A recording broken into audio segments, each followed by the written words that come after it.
Sir. अ, सरांना नमस्कार.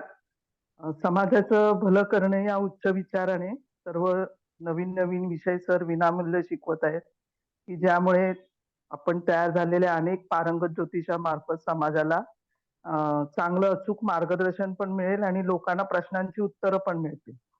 त्यातला एक नवीन वेगळा महत्त्वाचा महान विषय सध्या सुरू आहे, तो म्हणजे सूर्य सिद्धांत.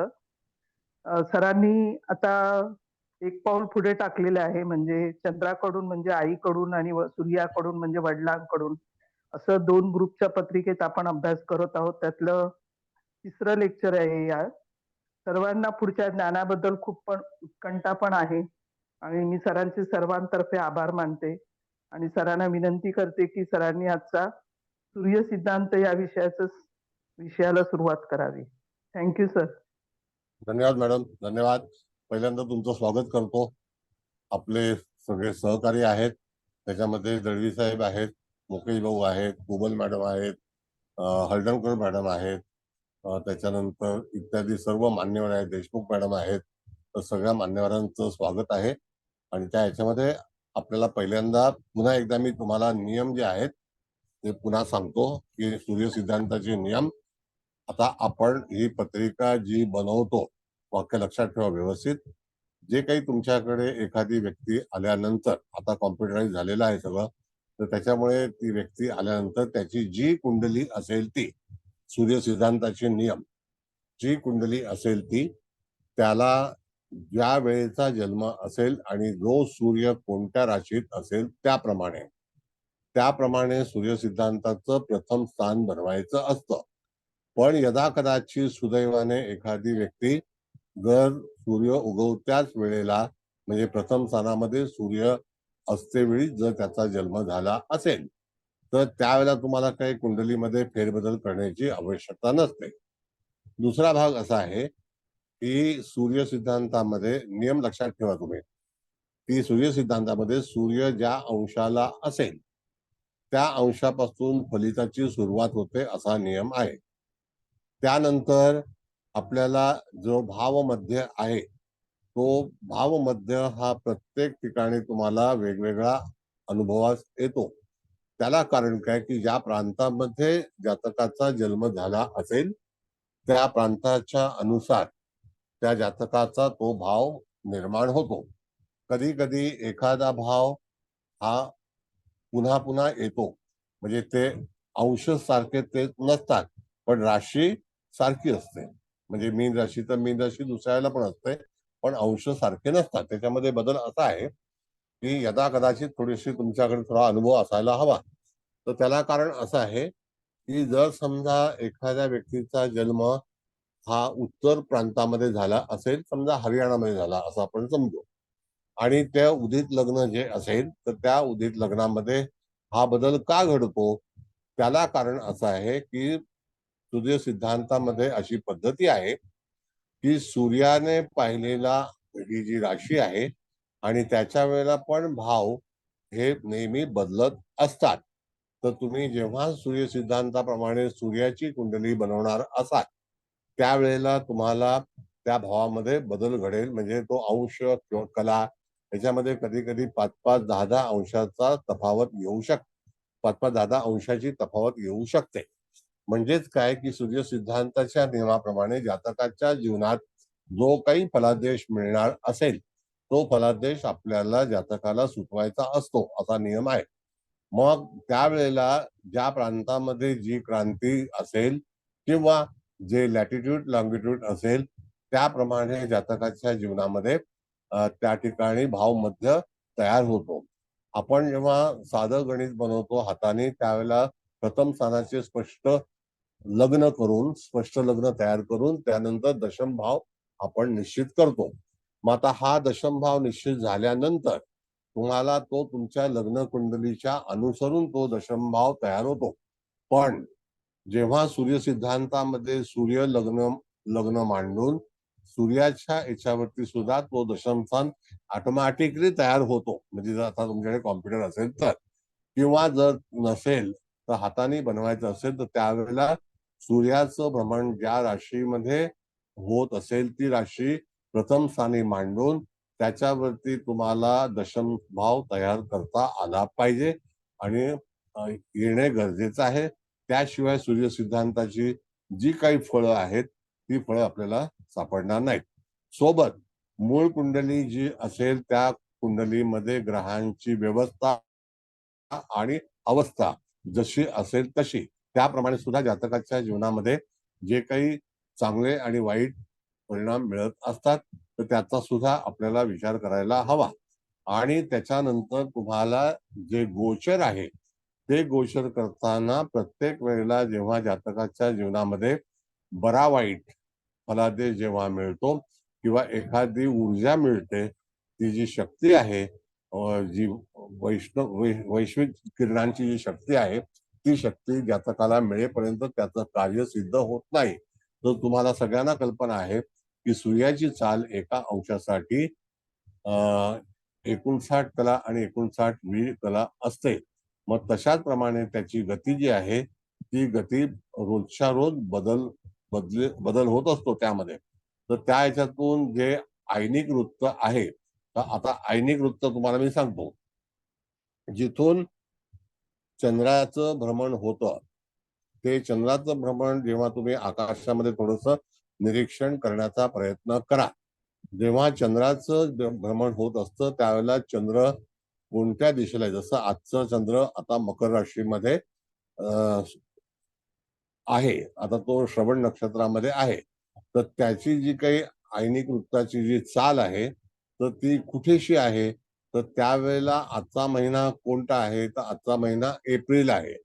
आता उदित लग्न जे आहे, ते तूळ असण्याची शक्यता आहे. अशा वेळेला चंद्र जो आहे, तो तुम्हाला आता दिसणार नाही. जर लक्षात ठेवा.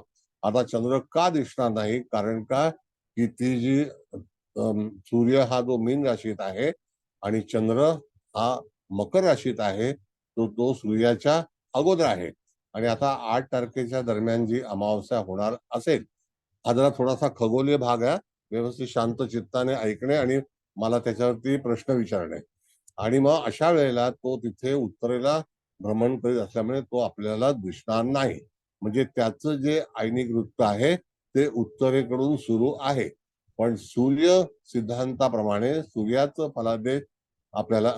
फलादेश आपल्याला द्यायचा असेल, तर त्यावेळेला सूर्याची क्रांती, सूर्य कधी स्पर्श भावाला करणार आहे किंवा सूर्य त्या ग्रहाला कधी स्पर्श करणार आहे, त्याच्यावरती जो काही भावादी आहे, म्हणजे भावादी म्हणजे तो कुठल्या भावाचा अधिपती आहे आणि तो त्या ठिकाणी तिथून भ्रमण करणार आहे किंवा एखादा भाव जो आहे तो म्हणजे एखादी राशी कुठलेही ग्रह नसतील तरी सुद्धा त्या ठिकाणी जो भाव मध्य असतो त्या मध्यभावाच्या बिंदूला जेव्हा सूर्य स्पर्श करेल आणि तो तिथे आकाशामध्ये तो भाव उपलब्ध असतो तुमच्या जन्माच्या वेळेला, तेव्हा एखादं तुमचं जे कार्य आहे, जे पूर्ण व्हायची इच्छा असते, तर जातकाला तुम्हाला त्यावेळचा अनुभव, त्यावेळची गती, त्यावेळचा कालावधी 24 तास हा 1 अंश पूर्ण करण्यासाठी सूर्याला अपेक्षित आहे.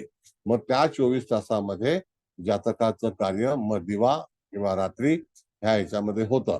आता इथपर्यंत जे नियम सांगितलेले आहेत, ते तुमच्या लक्षात आलेत का? जर आले नसतील तर अवश्य विचारा. कारण सूर्य सिद्धांत हा विषय जो आहे, हा अतिशय भिन्न आहे. हा पराशरी मधलाच एक भाग आहे.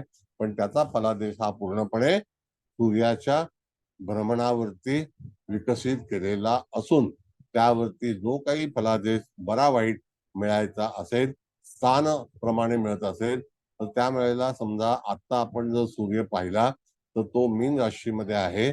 आता मीन राशी जर रात्री 12 वाजता जर सूर्य असेल तर तो आपल्याला पाहता येणार नाही. तर त्यावेळेला आकाशामध्ये धनु लग्न आता थोड्या वेळानंतर उगवणार आहे. साधारणतः रात्री 9:30-10च्या नंतर. तर त्यावेळेला तो सूर्य जो आहे तो 12 वाजेपर्यंत तिथे चतुर्थ स्थानात असेल आणि त्यावेळेला जर आपला भाव कुठे स्पर्श होतो, तो बिंदू त्या ठिकाणी लागू पडतो का? म्हणजे महिन्याभरामध्ये तुम्हाला त्याचा जो काही फलादेश द्यायचा, जो सूर्य एका महिन्यामध्ये 30 अंशाचं भ्रमण जे असतं, तर त्याला अनुसरून तुम्हाला जी काही कार्य एखाद्या व्यक्तीची करायची असतील किंवा काही कामं अडली असतील तर त्यावेळेला ती कधी पूर्णत्वास जातील असा विचार सांगितलेला आहे. हा सगळा जो भाग आहे तो सूर्यक्रांती, सूर्य सिद्धांत, आयनिक वृत्त या सगळ्या गोष्टी टेक्निकल तुम्हाला माहिती असणं गरजेचं आहे. आता मी तुम्हाला आयनिक वृत्ताबद्दल सांगितलं, म्हणून चंद्राचं आयनिक वृत्त म्हणजे तिथे चंद्र जेव्हा भ्रमण करतो तो प्रत्येक नक्षत्राला स्पर्श करून पुढे जातो. त्याचप्रमाणे त्याचं आयनिक वृत्त जे आहे ते आपल्याला पाहता येतं. पण सूर्याची क्रांती आणि सूर्याचं अयन आणि चयन हे पाहता येत नाही. कारण का? सूर्याकडे आपण पाहू शकत नाही. पण असा विचार करू शकतो की जे नक्षत्र आपल्याला सूचित केलेलं आहे त्याला अनुसरून आपण ठरवू शकतो की सूर्याची क्रांती ही अमुक दिशेकडून चाललेली आहे. आलं का लक्षात? जरा थोडंसं कठीण भाग आहे पण तो लक्षात येणं गरजेचं आहे. चव्हाण मॅडम, तुमचा काय अभिप्राय याच्यावरती? हो सर, बरोबर आहे. कारण सूर्याचं आपण नाही पाहू शकत आहे वृत्त, चंद्राचं पाहू शकतो. तर चंद्र जसा फिरतो तसं कुठे कुठल्या दिशेने फिरतोय प्रमाणे कळतं. जसं आता उत्तरेला चंद्र आहे ना, हो. तो पूर्ण उगवलाय, तर त्याप्रमाणे बरोबर. आपण सांगू शकतो. म्हणून रोजचं क्रांतिवृत्त जे आहे ते आपल्याला माहिती असणं गरजेचं आहे.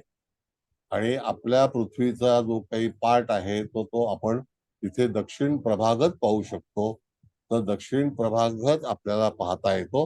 तर एक नियम तुम्हाला सांगतो आयुष्यातला, म्हणजे आयुष्यातला नाही, अख्ख्या जगातला, की जे काही जग निर्माण झालेलं आहे, प्रगती झालेली आहे आणि त्या जगाची प्रगती ही दक्षिण प्रांतापासूनच झालेली आहे. आपल्याकडे आपण मुंबईच्या बद्दल विचार केला तर आपला दक्षिण प्रांत जो आहे तो कुलाबा आहे.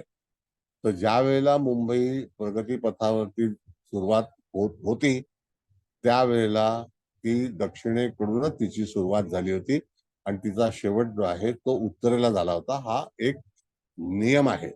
म्हणून तुम्ही जे काही पुराणामध्ये काही वाचत असाल किंवा काही बघत असाल, जी डेव्हलपमेंट आहे तर ती सगळी डेव्हलपमेंट कुठल्याही जिल्ह्यामध्ये, कुठल्याही प्रांतामध्ये तुम्ही गेलात तर तुम्हाला दक्षिण प्रांत ज्या लॅटिट्यूड लॉंगिट्यूडला असेल तिथूनच खरी प्रगतीची सुरुवात होते. त्याला कारण असं आहे की जसं आपलं कर्मस्थान हे दशम स्थान आहे, ती दक्षिण दिशा आहे आणि त्या दक्षिण दिशेवरती आपला सगळा कार्यभार जो अवलंबून असतो, आपली सुरुवात असते, आपलं काम असतं. म्हणून त्या ठिकाणी कोणी जर तुम्हाला विचारला प्रश्न की असं का, तर तुम्हाला ते उत्तर सांगता आलं पाहिजे की दक्षिणेकडूनच एखाद्या शहराची प्रगती का होते, तर त्याला तुम्हाला पहिल्यांदा शहराचं दक्षिण माहिती असणं गरजेचं आहे. आतापर्यंत हा इतिहास आहे. कळलं? बोला. Any questions? अगदी एकदम शांतपणे विचारा. नियम माहिती नसेल तर सगळी पंचायत होऊन जाईल.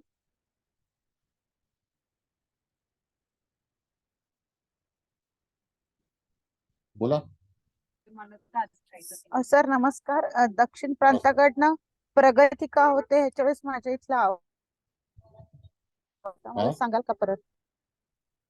काय म्हणता मॅडम? ऐकायला आलं नाही सर ते रेकॉर्डिंग, ते सांगाल का? कळालं नाही मला. बघा असं आहे, कुठल्याही राज्यात तुम्ही गेलात, कुठल्याही शहरामध्ये गेलात, शहर आणि राज्यामध्ये फरक आहे. तर त्या ह्याच्यामध्ये जी काही विकसित भाग जो होतो, ज्याला सुरुवात होते, तर ती दक्षिणेकडूनच होते असा हा नियम आहे. कळलं? तुम्ही कुठे राहता? पुण्याला. मग पुण्याचं दक्षिण कुठे आहे हे बघितलं पाहिजे. दक्षिण सातारा रोड येईल ना सर? हा, सातारा रोड येईल ना, कात्रज भाग दक्षिण? नाही, त्याच्या अगोदर वाकड वगैरे आहे ना. अरे हा, वाकड आहे, पिंपरी आहे, चिंचवड आहे, नाहीये का? हो हो. असं आहे. त्यामुळे तिथे जास्त डेव्हलपमेंट आहे. हा मॅडम, कुठलाही आरंभ जो आहे ना मॅडम, तर त्या ठिकाणी अख्ख्या जगातला, आता जसं की तुम्ही जर अमेरिकन कॉन्टिनेंटल मध्ये गेलात तर त्या ठिकाणी अमेरिकन कॉन्टिनेंट मध्ये तुम्हाला अर्जेंटिना ही पहिला विकसित झाली.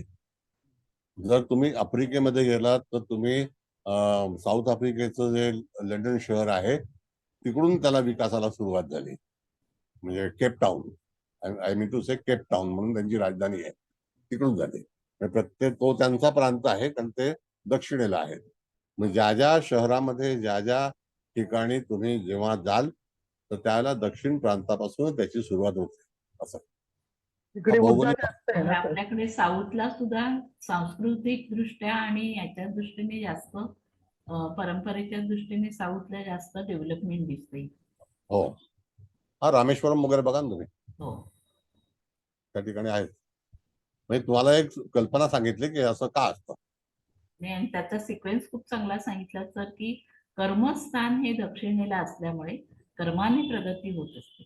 हो हो, प्रश्नच नाही. आता तुमच्या समोर बघा, आता तुम्ही अगोदरपासून मुंबईत आहात तर कुलाबा हा सुरुवातीला हो. डेव्हलप झालेला आहे. हो. तुम्हाला खरं जर बघायचं असेल दक्षिण कुलाब्याचं हम्म. तर जिथे धीरूभाई अंबानी पहिला सी विंड मध्ये राहत होते, हा. कळलं का, हम्म. तर त्या सी विंडचा शेवट टोक आहे ते कुलाब्याची दांडी, त्याला हो. आपण म्हणतो. आम्ही हो. लहानपणी त्याला कुलाब्याची दांडी म्हणायचो. आणि त्या ठिकाणी एक कोळीवाडा आहे, कळलं का, हो. आणि त्याला म्हणतात ससून डॉक. हम्म. तो एकदा जाऊन पहा, 200 वर्ष झाली त्याला. हम्म. आणि तिकडून ससून डॉक जो आहे तो छोट्या बोटी उभा राहण्यासाठी म्हणून तयार केला होता.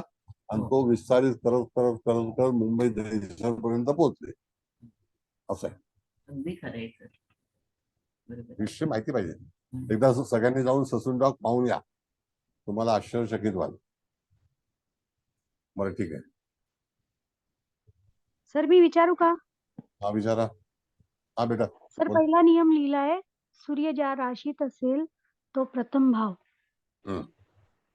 हो सर बरोबर. सूर्य ज्या राशीत असेल त्या राशीमध्ये जो भाव आहे, भाव मध्य, त्यालाच प्रथम भाव पकडू ना मी सर?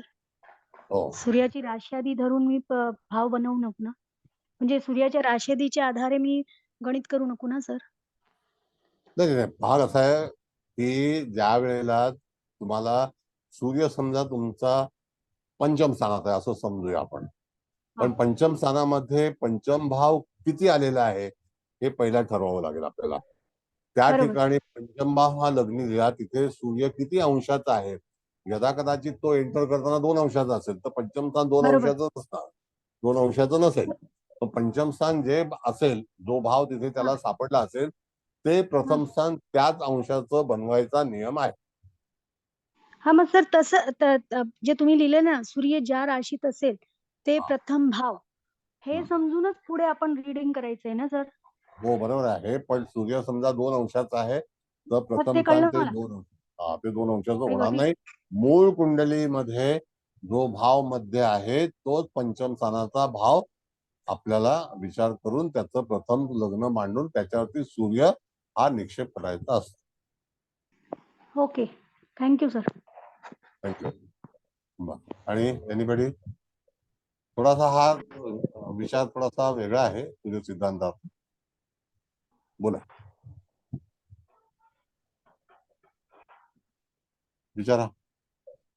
सर नाही, सर हा बोला. प्लीज प्लीज परत एक वेळा सांगा ना, माझ्या नेटचा प्रॉब्लेम झाला होता, प्लीज.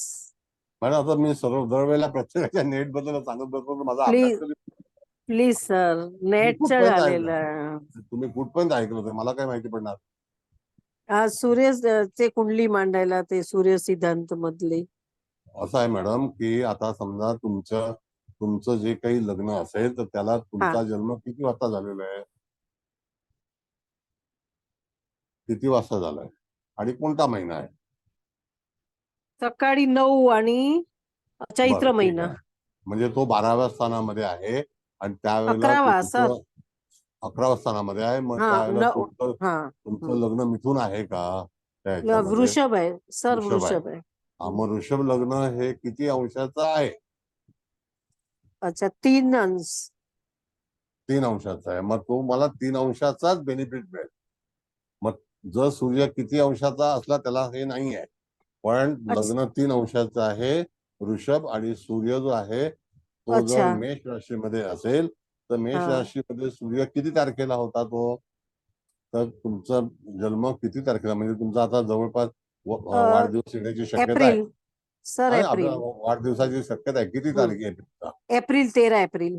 एप्रिल 13चा जर असेल तर तो 28 डिग्रीचा असणार. कळलं? Okay okay okay okay sir. Got it? हा सर. मग किती अंशाचा Thank you, सूर्य sir. आहे तुमचा? सर जरा बघावं लागेल, ते नाही बघितलं. बघा. Sorry sir. It's okay. बरं ठीक आहे. आता सगळ्यांना कळलं का? मग आता थँक्यू सर. थँक्यू. लक्षात आलं सगळ्यांना का कोणाला लक्षात नाही आलं? आलं सर, छान. ठीक आहे. चला आता मुकेश भाऊ, पत्रिका आपण पाठवलेली आहे. हो तर सर. ती पत्रिका आपण पहिल्यांदा लग्न पत्रिका लावा, जी सूर्याची पत्रिका बनवलेली आहे. त्याच्यावरती आपल्याला फलादेश द्यायचा आहे आणि मग भाव मध्य पण लावा. तपशील लाव पहिला, जन्मतारीख. हा, जन्मपत्रिका आहे. तारीख असं सांगा, सगळ्यांना माहिती. तारीख लावली तरी हरकत काही नाही.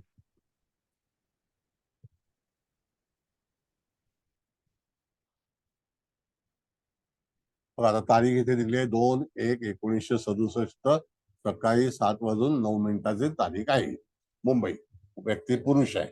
ओके, आलं लक्षात? काढा. आता मूळ पत्रिका लावा.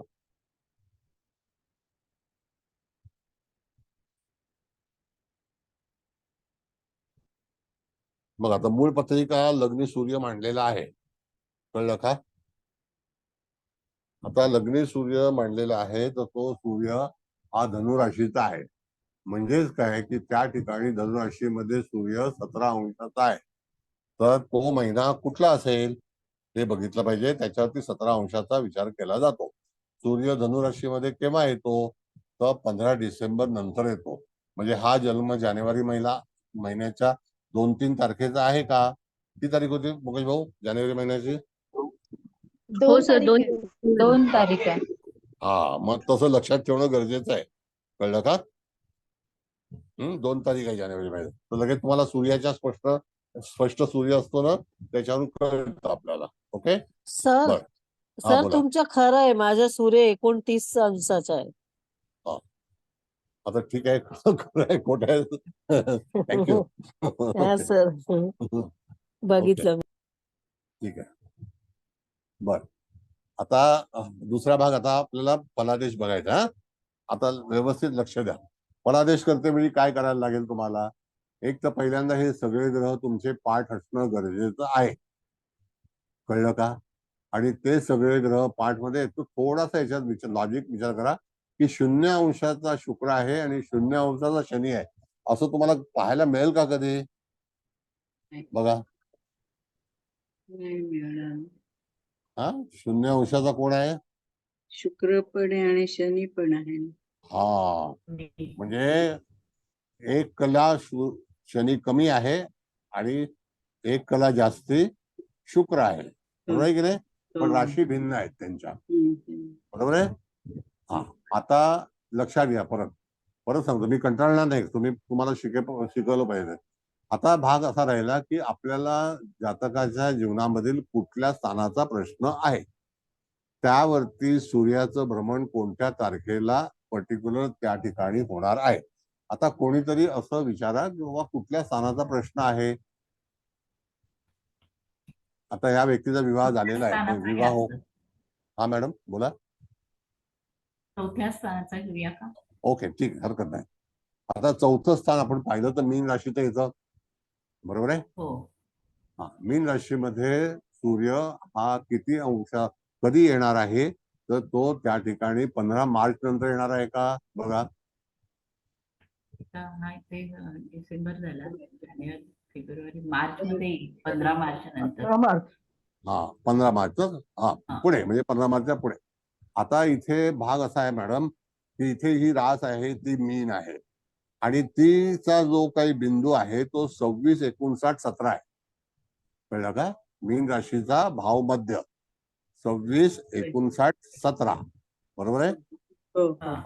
बरं. आता एखादा ग्रह जोपर्यंत 26 अंश ओलांडत नाही, वाक्य व्यवस्थित आहे का, तोपर्यंत त्या जातकाच्या याच्यामध्ये 26 अंशाला जेव्हा स्पर्श करेल, आता मीन रास आपण बघितली तर 26, 59 मध्ये आहे. म्हणजे त्या ठिकाणी सूर्य हा जो आहे तो 26 आणि 27 याच्या दरम्यान जेव्हा तो प्ले करेल तर तो प्ले करताना त्याला किती वेळ लागेल, तर 24 तास लागतील. Got it? हो. हा. मग आता हा जो भाव आहे 24 त्याच्या अगोदर जेव्हा सूर्य मीन राशीमध्ये प्रवेश करेल तर त्याला पहिली भेट कोणाशी होईल, तर शनीशी होईल.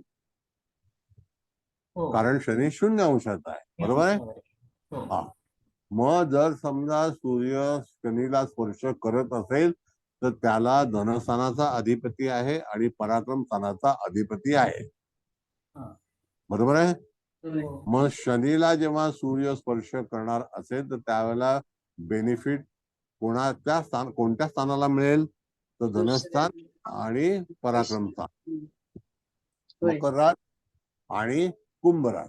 हम्म. म्हणजे जेव्हा एखादा ग्रहाला सूर्य स्पर्श करतोय सूर्य सिद्धांताप्रमाणे, तर त्यावेळेला तुम्हाला धनस्थान आणि पराक्रम स्थान ह्या 2 स्थानाच्या संदर्भात त्या ठिकाणी आपल्याला स्पर्श जाणवतो, म्हणजे त्या स्थानाचं काम जाणवतो.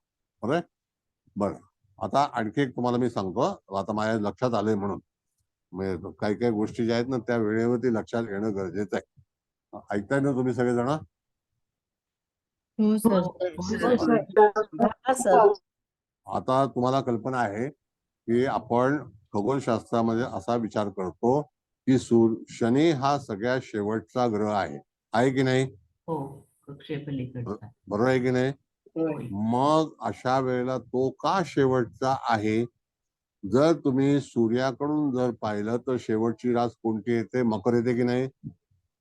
हो. हो सर. आणि चंद्राकडून कुंभ येते की नाही? हा, पहिली. हो. हो. हा जर पेपर तुम्हाला लिहायला आला, हे सगळे पेपर आम्ही लिहिले ना, हा जर पेपर तुम्हाला लिहायला आला की शनी शेवटला का, याचं उत्तर तुम्हाला आता कळलं काय? हो सर, आत्ताच समजले. यापूर्वी माहीतच नव्हतं, पण आत्ताच ते समजलं ऍक्च्युली. म्हणजे तुम्ही जर कोणाला हे केलं की शनी शेवटला का, असा टिंब प्रश्न आला, गाळलेले शब्द भरा, तर काय कराल तुम्ही? याचं व्याकरण कुठेही लिहिलेलं नाही. चव्हाण मॅडम? कुठेच नाही लिहिलेलं आहे सर हे. आता आम्ही लिहू शकतो. हो आज सर, ऐकलं अगदी बरोबर आहे. लिहू शकतो. तुमच्यामुळे म्हणजे एक एक गोष्टी कळतायत. हा, म्हणजे उलगडा होतो. कळतं म्हणजे उलगडा करतो आपण त्याचा, की खरं तुमचं म्हणणं कळतंय. मग आता अशा वेळेला हे कळणं आवश्यक आहे की नाही, मला सांगा. आहे हो आवश्यक. सर. हो सर. नक्की. मला आता आठवलं म्हणून मी तुम्हाला सांगितलं की शनी शेवटला का. त्याच्यावरती उत्तर आलं पाहिजे आपल्याला. तर हे उत्तर असं आहे. बरोबर आहे? हो सर.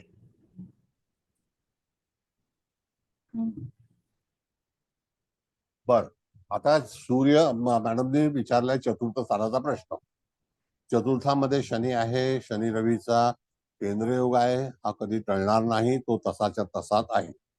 पण ज्या वेळेला सूर्य त्याच्या त्या स्थानावरती योग करणार आहे, कुठल्या स्थानावरती? चतुर्थ स्थानावरती. ती रास कोणाची आहे?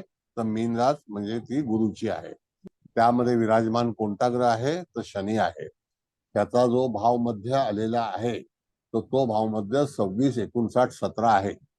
आता 26, 59, 17 म्हणजे तो मेष राशीमध्ये जाण्याच्या 4 दिवस अगोदर, वाक्य लक्षात ठेवा, मेष राशीच्या जाण्याच्या 4 दिवस अगोदर तो ग्रह त्या जातकाच्या जीवनामध्ये फलित निर्माण करेल.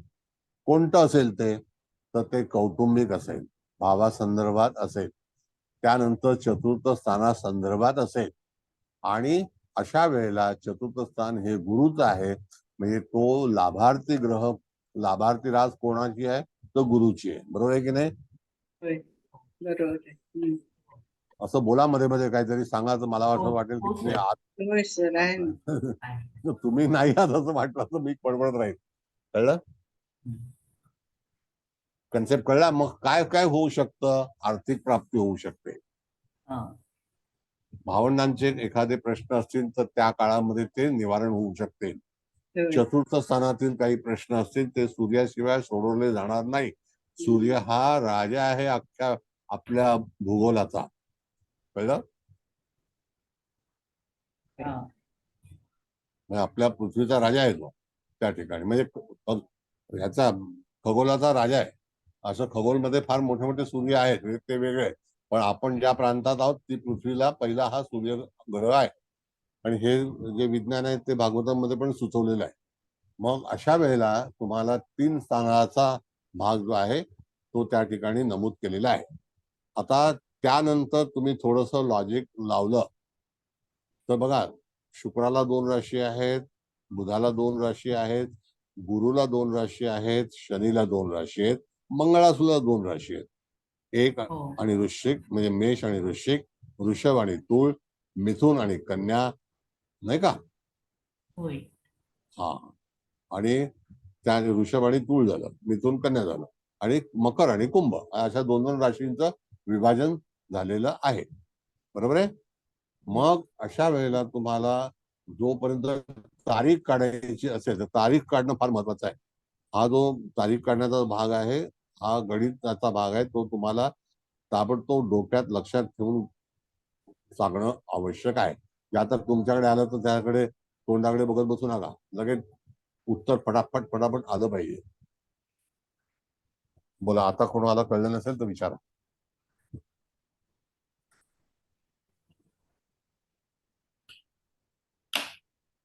म्हणजे जसा आपण सर आता शनीचं मी म्हटलं चतुर्थ स्थानाशी आपण संबंध काढू, हो, तेव्हा शनी आहे म्हणून द्वितीय स्थान, तृतीय स्थान आणि प्रत्यक्ष बसलेल्या शनी असे आपण हो. गोष्टी लक्षात घेऊन त्याला तेवढ्या गोष्टीची फलित येतील असं Yes. आपण लक्षात घेतलं. पण हो, समजा ते सूर्य हा. तिथून निघाला आणि तो द्वितीय स्थान म्हटलं तर हम्म. त्यावेळेला शुक्र प्लस षष्ठ स्थान प्लस लाभस्थान या 3 स्थानाची तो फलित देणार. नाही, आता बघा, परत सांगतो मला मॅडम की सूर्याचा प्रवास मकर राशीतून सुरू झालेला आहे. हो. बरोबर आहे, असं समजा. तिथे पहिल्यांदा त्याला कोण भेटणार? तो शुक्र भेटणार. शुक्र भेटणार. हा. बरोबर आहे. हो. पण मकर राशीचा जो भाव आहे, जो हा. मकर राशीच्या भावामध्ये आपण जर पाहिलं तर हा. तो 19 अंशाचा आहे. अच्छा. 1944. हा. म्हणजे 19 अंश जाण्यासाठी त्याला फेब्रुवारी महिना उजाडेल. फेब्रुवारी महिन्याच्या 4 तारखेला सूर्य हा 19 अंशाचा असतो, हा नियम आहे. हा. बरोबर. म्हणजे तो भाव मध्यामध्ये येईल तेव्हा. म्हणजे 19 ते 20 अंशावर येईल तेव्हा. Yes, correct. आणि त्याला 1 दिवसाचा प्ले आहे. हा. म्हणजे 1944 ला तो भाव आहे मकरेचा. म्हणजे 1 अंश जाण्यासाठी त्याला 24 तास लागतात. तर 24 तास हे कधी होतील? ते कोणत्या तारखेला होतील? तर 4 फेब्रुवारीला होतील. बरोबर आहे? हा. श्रवण मॅडम, तुमच्याकडे तारखा असतील ना? बरोबर आहे सर, एक्झॅक्टली Yes. बरोबर आहे. मला काय पंचांग नाही आहे माझ्याकडे काय. मला विचारायला हवं. तर लोक पंचांगाच्या पेक्षा भारी आहे. तुम्ही बोलल्यावर सर, आम्ही माझी पटकन तयार होतो. माझी कुंडली पुरी बोलले ना बिना पंचांगनी. हॅलो. हा. हॅलो. हा, बोला ना. हॅलो. बोला सर, बोला. मला प्लीज फक्त तो शनी शेवट ग्रह का जरा एकदा फक्त समजा. शनी काय? शेवटचा ग्रह कसा काय सूर्यापासून? आता तुम्ही सूर्य सिद्धांताला पहिल्यापासून आहात का? नाही ना सर. मग कसं सांगणार आहोत तुम्हाला? बर, ठीक आहे सर. तुम्ही पहिल्यापासून आलातच नाही. नाही आलो सर. यायला पाहिजे ना. हा सर, थोडा कामामुळे थोडं हे होतं सर. आज थोडा वेळ नाही. यायला पाहिजे, मग सांगेन नंतर तुम्हाला. बरं चालेल, ठीक आहे. बरं, आता ठीक आहे. तर आता आपल्याला मॅडमने विचारलेला प्रश्न चतुर्थ स्थानाचा होता, पण आपण धनस्थानाबद्दल विचार केला तर त्यावेळेला धनस्थानामध्ये अंश किती आले? तर 1944. बरोबर आहे. भावमध्यवरती आपण विचार करत आहोत. निर्यन पद्धतीमध्ये भाव मध्य आहे, सायन पद्धतीमध्ये भाव आरंभ आहे, आणि सायन पद्धती 23 अंशाच्या पलीकडे, कारण त्याच्यात ऐनांश नसतात म्हणून. कळलं? हा. मग आता अशा वेळेला तुम्हाला त्या तारखा, तुम्हाला तो ग्रह आणि त्या ठिकाणी होणारा आता आपण पहिल्यांदा बघितलं तर चतुर्थ स्थानामध्ये शनी असल्यामुळे आपण धनस्थान आणि कुंभ राशी पकडली, पराक्रम पकडला. चतुर्थ स्थानाचे जे काही प्रश्न असतील तर त्यावेळेला तुम्हाला गुरुग्रह हा त्याचा अधिपती आहे. कळलं?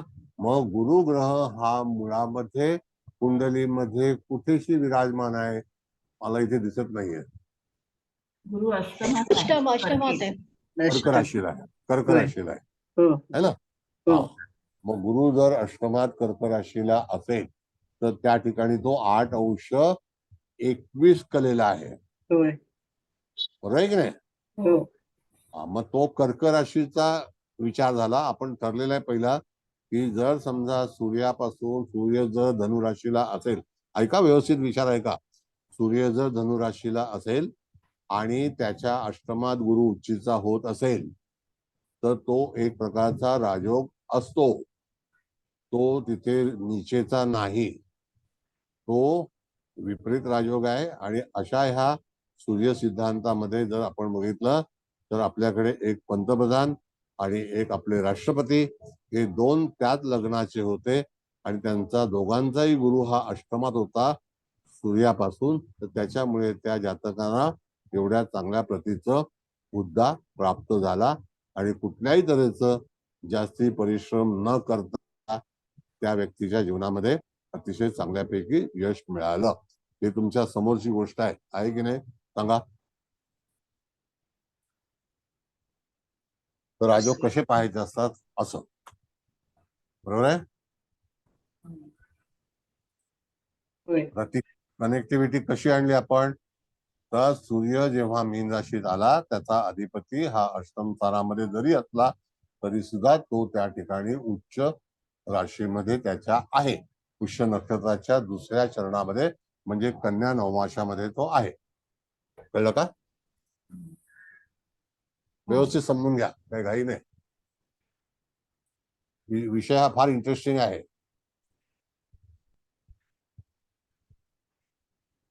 समजतंय सर. चलो ठीक आहे. बरं, आता आणखी कुठला प्रश्न आहे तुम्हाला? भागवत मॅडम बोला.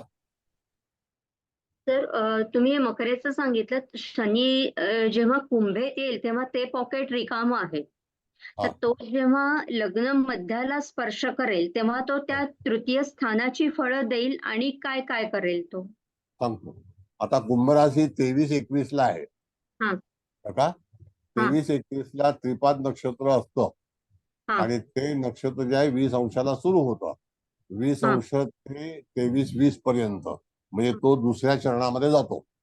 तर त्यावेळेला 23 अंशाची सुरुवात कुंभ राशीमध्ये आहे, ती मेष नवमाशाने आहे आणि हा जो भाग आहे तो वृषभ नवमाशामध्ये येतो.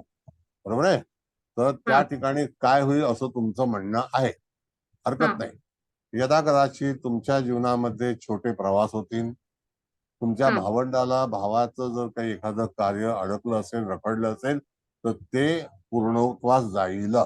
एखादा बहिणीचा विवाह अडकला असेल किंवा काही समस्या असेल, दरवेळेला काही विवाह होणार नाही, अडचण असेल तर, आणि विवाह वय असेल तर त्या ठिकाणी ती शक्यता दर्शवली जाते. छोटे प्रवास होतील. तृतीय स्थानावरून एक उपचय स्थान म्हणून सांगितलं जातं. तुम्ही शास्त्री झालेले आहात, तुम्हाला शिकवलं असेल. मी काही शास्त्री नाहीये. तर त्यावेळेला त्या ठिकाणी एखाद्या तुमच्या स्वतःच्या कार्यामध्ये यश मिळवण्यासाठी म्हणून तृतीय स्थान याचा विचार केला जातो आपल्या पद्धतीमध्ये. Got it madam? हॅलो. ते माझं नेट जातंय, आलं आता परत. मग तिथे त्या ठिकाणी तृतीय स्थान आणखी कशासाठी वापरलं जातं त्याचं कोष्टक अगोदर पाठवलेलं आहे सगळ्यांना. म्हणजे अडकलेली किंवा खोळंबलेली जर असतील कामं तर ती मार्गी लागतील असं म्हणता येईल का त्याच्यात? हो हो हो, येस. आणि खोळंबलेली हा उच्च ज्ञातीचा शब्द आहे. कळलं?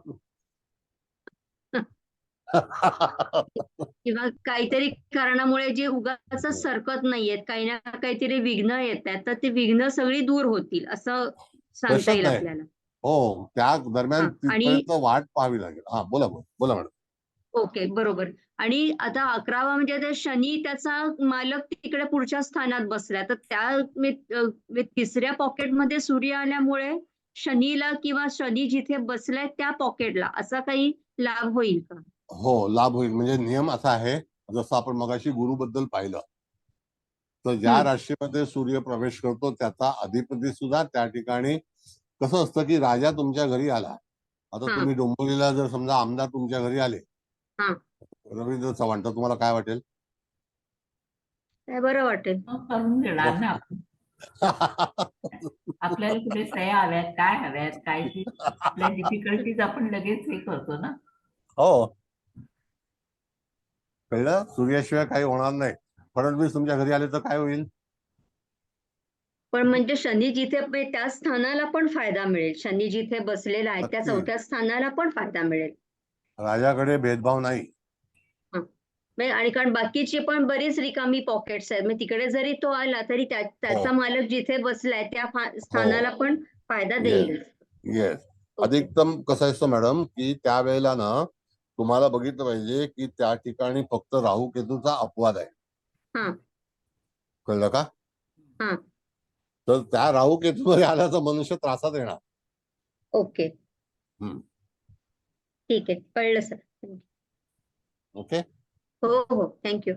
म्हणजे आता आपण जर पाहिलं तर चतुर्थ स्थान हे शनीने तिथे आहे. तिथूनच जर समजा धनस्थानातून आणि पराक्रम स्थानातून जेव्हा सूर्याचं भ्रमण होईल, त्याचा हा. अधिपती गुरुच्या राशीत बसलेला आहे. गुरुच्या राशीत एखादा ग्रह असतो त्याला तो विकसित म्हणून समजला जातो. हा. विकसित. हा. मग हो. तशा प्रमाणे माणसाच्या जीवनामध्ये सुद्धा एखादी गोष्ट विकसित होण्याची शक्यता आहे. त्या स्थानासंबंधी. हो, प्रश्नच नाही. स्थानाला महत्व आहे. बिल्डिंगच्या कुठल्या फ्लॅटमध्ये तुम्ही राहता त्या फ्लॅटचा अधिकार तुमच्याकडे आहे ना. हा. मुकेश भाऊ, कुंडली काढा. बर, आता सगळ्यांना लक्षात आलं कुंडली काढल्यानंतर? सांगा. आता आणखी प्रश्न विचारा. No problem. म्हणजे फक्त सूर्य सिद्धांतामध्ये आपण त्या पॉकेटमध्ये ग्रह असो अगर नसो, भावमध्याकडे पहिलं जायचं. त्या नक्की. भावमध्याला जेव्हा तो स्पर्श करेल तेव्हा तो अडलेल्या कामासंबंधी राजा म्हणून विचार करेल आणि त्या समस्या सोडवूनच तो पुढे जाईल. आणि मग तो ज्या ज्या घराशी संबंधित आहे किंवा त्या घराचा स्वामी अधिपती ज्या ठिकाणी बसलेला आहे त्या पॉकेट मधले सुद्धा समस्या सोडवूनच पुढे जाणार आहे. येस, राजाकडे भरपूर काही गोष्टींचं अथॉरिटी आहे. म्हणजे सूर्याकडे भरपूर काही गोष्टींची हे आहे, म्हणजे नियोजन. बघा ना, नियोजन असंच असतं मॅडम. खूपच चांगला विचार आहे. म्हणजे आपण एरवी अडचणी बघत असतो, पण इथे अडचणी सुटतील कधी त्या तारखेकडे जाण्याचा मार्ग सांगितलाय. तारीख आपल्याला काढणं आणि ते भावमध्याचा हा जो विषय आहे ना, की पूर्वी आम्हाला कसं शिकवलंय, भाव साधन नावाची गोष्ट होती. कळलं का? तर त्या भावसाधनेवरून भाव निश्चित करायचे असतात. मग तो कुठल्याही जगातल्या कुठल्याही प्रांतातला असो, तर त्या ठिकाणी तुम्ही भावमध्यावरती हे करू शकता. मी एक तुम्हाला उदाहरण सांगतो मॅडम. आता जसं की विज्ञानामध्ये म्हणजे सायन्समध्ये असं सांगितलंय की आपण जेव्हा ब्रिटिशच्या काळामध्ये होतो त्यावेळेला तुम्ही कदाचित असा एक उच्चार ऐकला असेल की काळ्या पाण्याची शिक्षा आहे ना. बरोबर आहे. मग ते काळ्या पाण्याची शिक्षा का?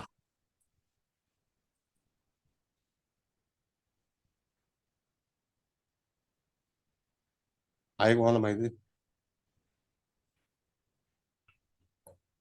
आता त्याला काळं पाणी असं का म्हटले हे नाही मला सांगता यायचं, पण अंदाजाने असं सांगता येईल की अंदमानचा तो भाग होता. काळा पाणी म्हणजे अंदमानचा भाग. तर अंदमान हा परिसरच इतका घनदाट जाडीचा होता की दिवसा ढवळ्या सुद्धा सूर्याचं दर्शन होत नसे. त्यामुळे सूर्याचं दर्शन न झाल्यामुळे तिथे प्रचंड जीव जंतू किंवा जीवाणू हे इतके तिथे वाढलेले होते.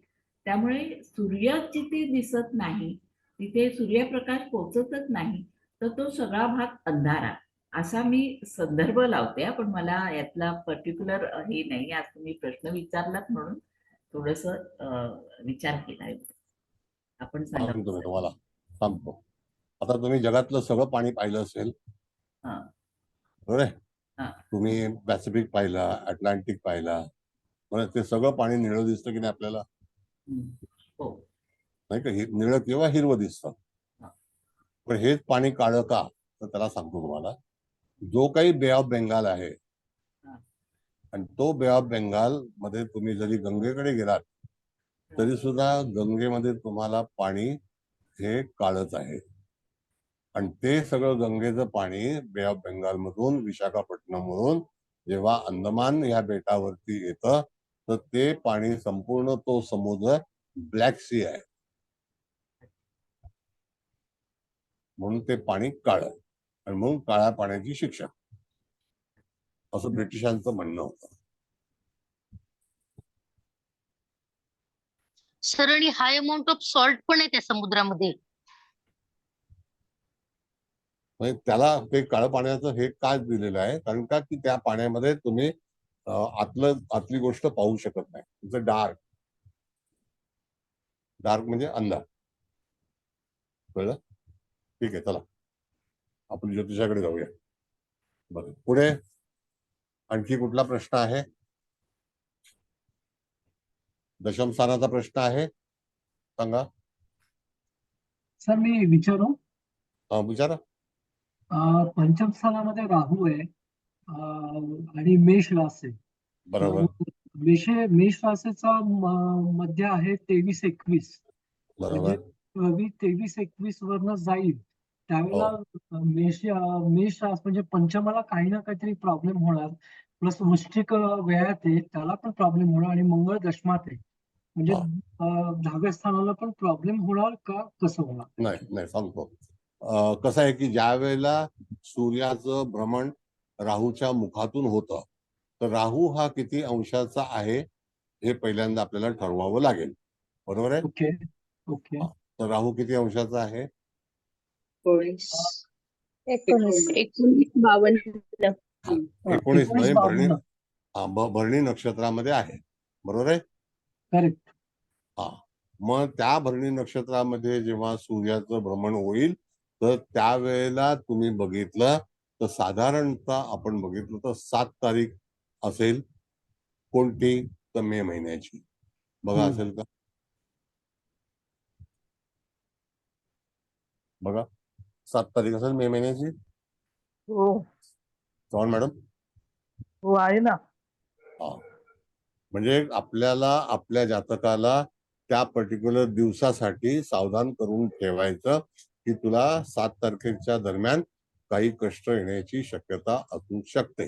कारण का की नेमका त्याच दरम्यान राहूच्या मुखातून सूर्य भ्रमण करणार आहे, आणि तो मेष राशीमध्ये आल्यानंतर 23 अंश जेव्हा 19 अंश भ्रमण करेल त्यावेळेला, म्हणजे दरवर्षी त्या जातकाच्या जीवनामध्ये अशा वेळेला काही ना काही ते त्या 24 तासातलं दुःख अधिकतम. पंचम स्थान हे मित्र मैत्रिणीचं आहे, आपल्या कलेचं आहे, आपल्या आनंदाचं आहे, आपलं ज्याला आपण म्हणतो मनोरंजनाचं स्थान आहे, आपल्या संततीचं स्थान आहे. तर प्रश्न जे आहेत ते अनेक प्रकारचे अशा तऱ्हेने उद्भवू शकतात. त्यानंतर लग्नबिंदू तुम्ही सांगितला तो 23 अंशाचा आहे, म्हणजे राशीचा भावमध्य किती अंशाचा आहे? 23 अंशाचा. किती आहे? 23 अंशाचा आहे ना. मग आता अशा वेळेला 23 अंशाकडे जाताना तुम्हाला 7 तारीखच्या दरम्यान तिथे तुम्ही पाहू शकता. कोणत्या? तर त्याच वेळेला तुम्हाला 19 अंशाचा राहू आहे. 3 दिवसानंतर तिथे 10 तारखेला त्या ठिकाणी एखादी गोष्ट चांगली घडण्याची शक्यता असू शकते किंवा होऊ शकते.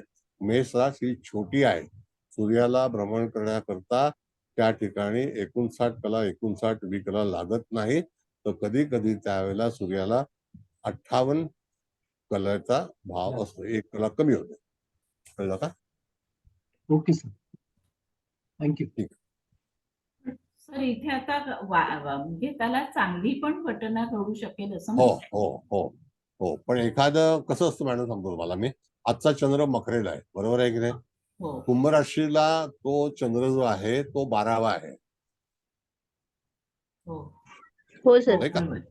हा, मग कुंभ राशीला तो चंद्र 12वा आहे, पण कुंभ रास ही कोणाची आहे? शनीची.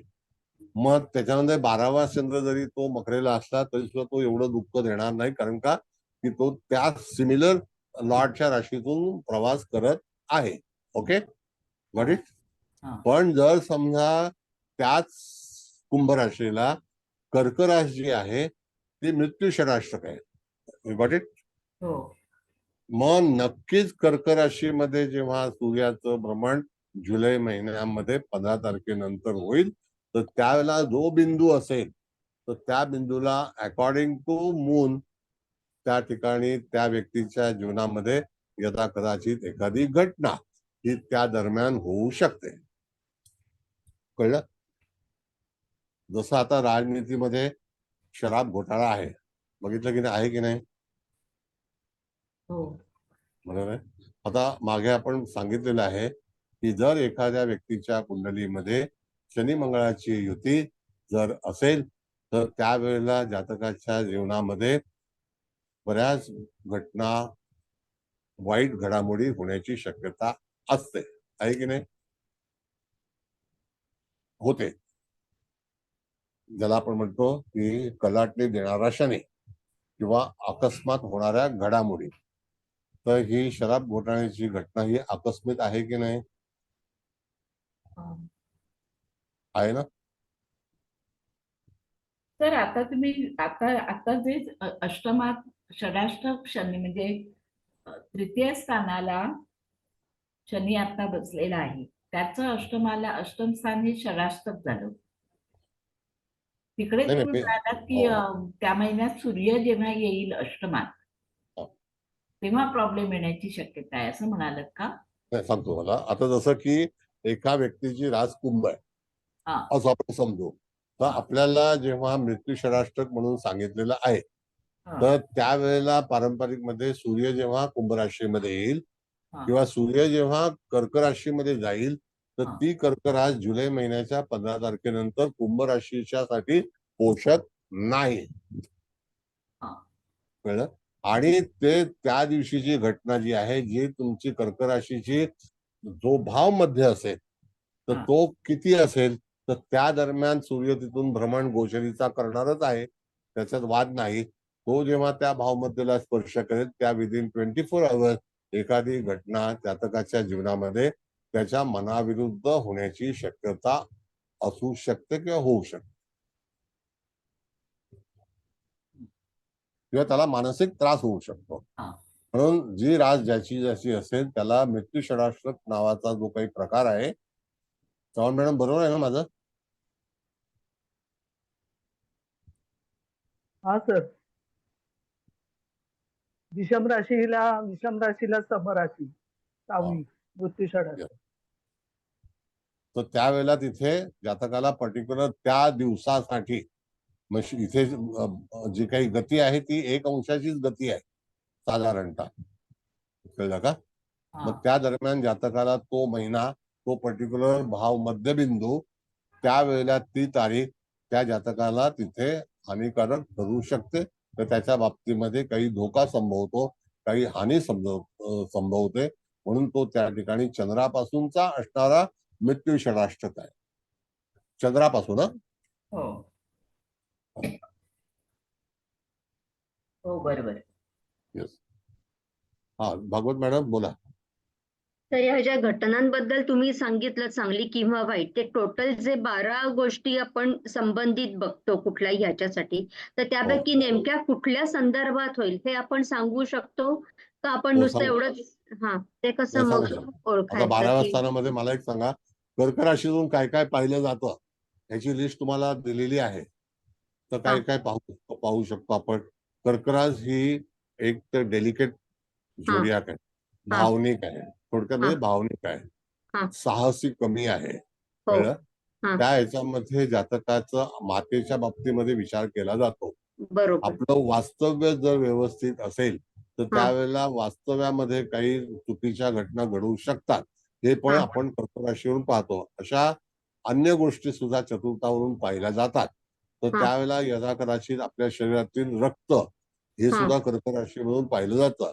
रक्तातील काही दोष हे सुद्धा पाहिले जातात. आंतरिक मन किंवा मन याचा पण आपण विचार करतो. तर त्या पर्टिक्युलर आवर्स मध्ये किंवा दिवसामध्ये जातकाच्या जीवनामध्ये मानसिक ही स्थिती गडबड होऊ शकते. मग त्यावेळेला आपण सूचना करू शकतो की जातकाने थोडंसं रिलॅक्सेशन करावं, थोडंसं आराम करावा. त्याने तिथे काही काम करू नये त्या दिवशी. तिथे स्पर्श होणार असेल तर त्या सगळ्या गोष्टी ज्या आहेत त्या 12 राशीमधल्या 12 गोष्टी 144 एक ग्रोस 144 असं. तर तो चार्ट परत पाठवू शकाल का तुम्ही? आता बघतो. मॅडमना दिला तरी चालेल, म्हणजे मग मॅडम कडून किंवा सरांकडून घेऊ आम्ही, किंवा कसं आहे म्हणजे तुम्हाला सोयीचं असेल तसं करा. कोण मॅडम कोण? काय ह्या हुबल मॅडम, चव्हाण मॅडम वगैरे आपल्या ग्रुप वरती आहेत त्या. कधी कोणाला मिळाला नसेल तर मिळेल, कारण माझ्याकडे पण नाहीये तो, तर मला पण माझ्याकडे पण नाही. माझ्याकडे पण नाहीये, माझ्याकडे पण नाहीये.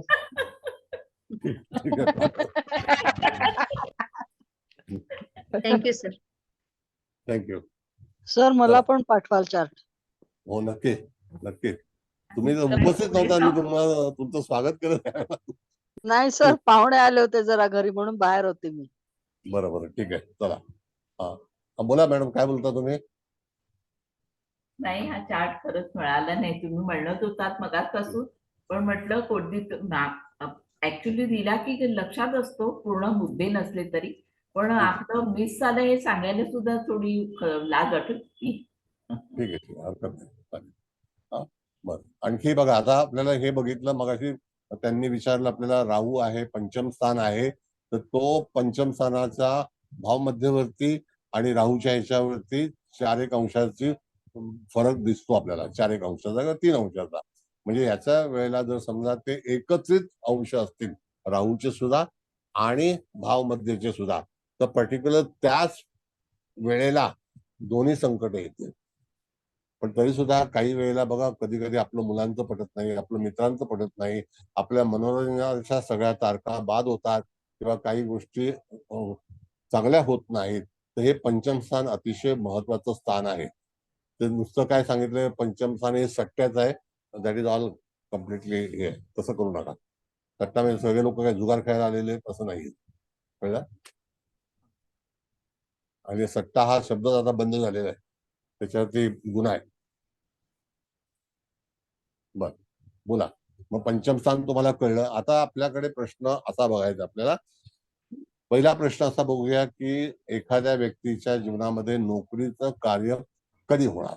तर मी तुम्हाला मगाशी सांगितल्याप्रमाणे तृतीय स्थान, षष्ठ स्थान आणि दशम स्थान याच्यातले भावमध्ये पाहायचे किंवा त्यातील एखादे ग्रह पाहायचे.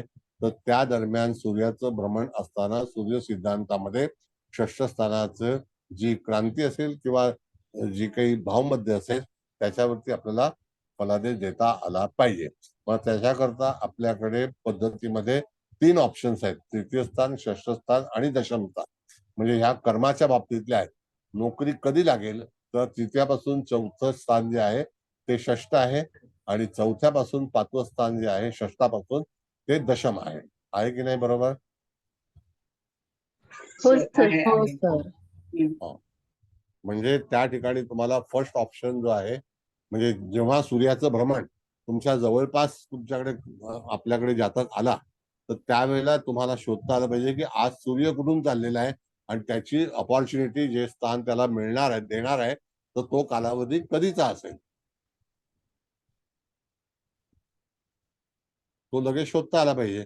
जर समजा आता आपण असा जर विचार केला की 12व्या स्थानामध्ये सूर्य आहे गोचरीचा, ज्या वेळेला जातक आपल्याकडे आलेला आहे. तर 12 पासून तृतीय स्थान हे कितवं स्थान आहे? चतुर्थ स्थान आहे की नाही? हो. म्हणजे साधारणतः जातकाला 3 महिन्यामध्ये 3-3.5 जसे त्याचे अंश असतील हे त्याचं नशीब आहे. त्या काळामध्ये त्याला नोकरीची व्यवस्था होऊ शकते. तसं सेम प्रकार जो आहे तो 12व्या स्थानाशी संबंधित परदेशामध्ये त्याला नोकरी लागण्याची शक्यता आहे का, तर त्याच्यावरती विचार केला जातो. जर त्या स्थानामध्ये 12व्या स्थानामध्ये ग्रह असतील तरी सुद्धा जातक हा परदेश भ्रमण निश्चित करू शकेल असा नियम आहे.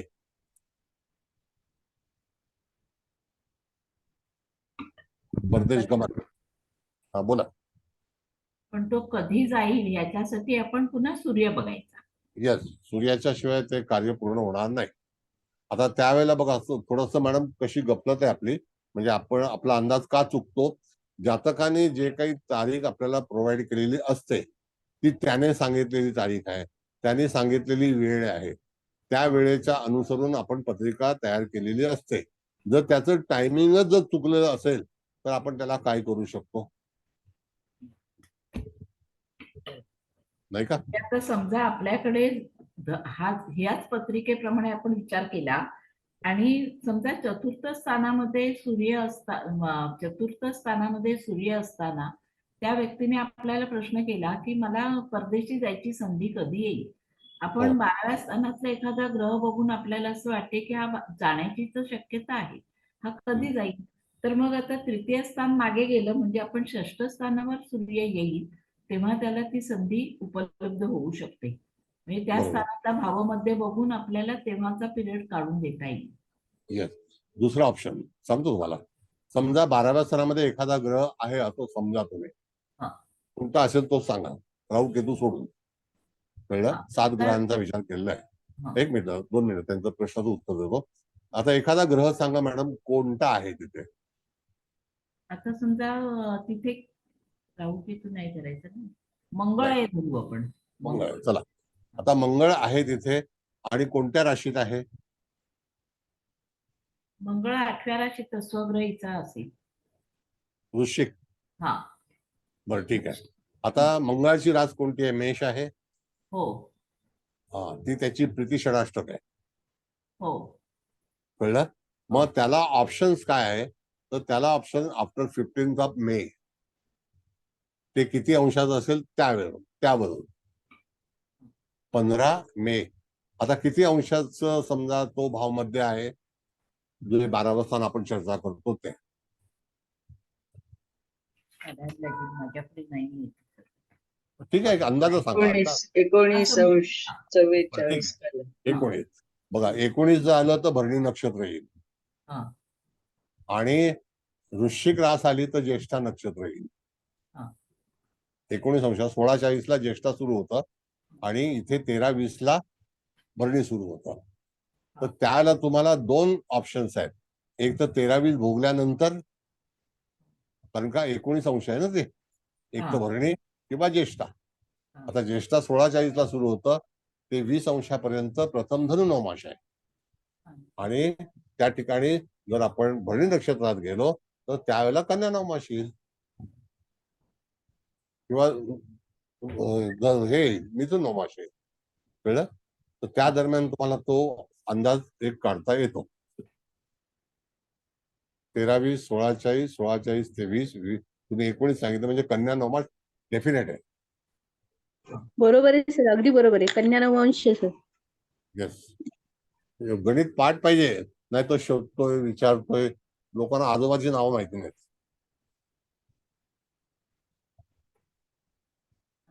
सर हा नोकरी कधी हा प्रश्न विचारल्यावर त्या ज्योतिषशास्त्री म्हणा पंडित म्हणा याच्यामध्ये लोक कितीतरी वर्ष त्याच्यात मागे पडत असतात.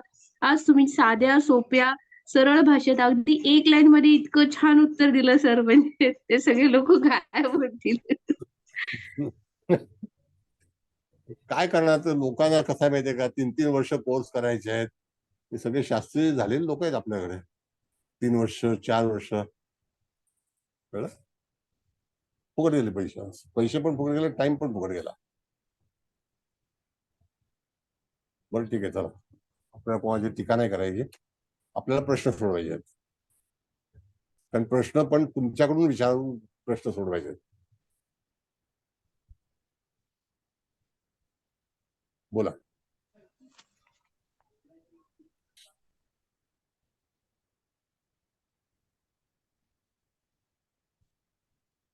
कुठल्या स्थानाचा प्रश्न घेऊ आता? तुम्हाला परदेश गमनाचा भाव कळला का? मॅडमने सांगितलं मंगळ ग्रह तिथे आहे. समजा मंगळ ग्रह नसेल आणि तिथे गुरुग्रह आहे असं आपण समजू, तर गुरुग्रहाच्या कोणत्या राशी आहेत? 2 आहेत. एक धनुरास आहे, एक मीन रास आहे. धनुराशीमध्ये सूर्य प्रवेश करतो 15 डिसेंबरला. कळलं? तर 15 डिसेंबर ते 15 जानेवारीच्या दरम्यान जे स्पष्ट लग्न असेल, स्पष्ट भाव असेल, त्या भाव मध्याला तिथे काम होईल. नंबर 2, त्याच्यावरती 15 मार्च नंतर मीन राशीमध्ये सूर्याचं भ्रमण असतं. म्हणजे तुमच्याकडे ऑप्शन काय झालं? 15 डिसेंबर आणि 15 मार्च.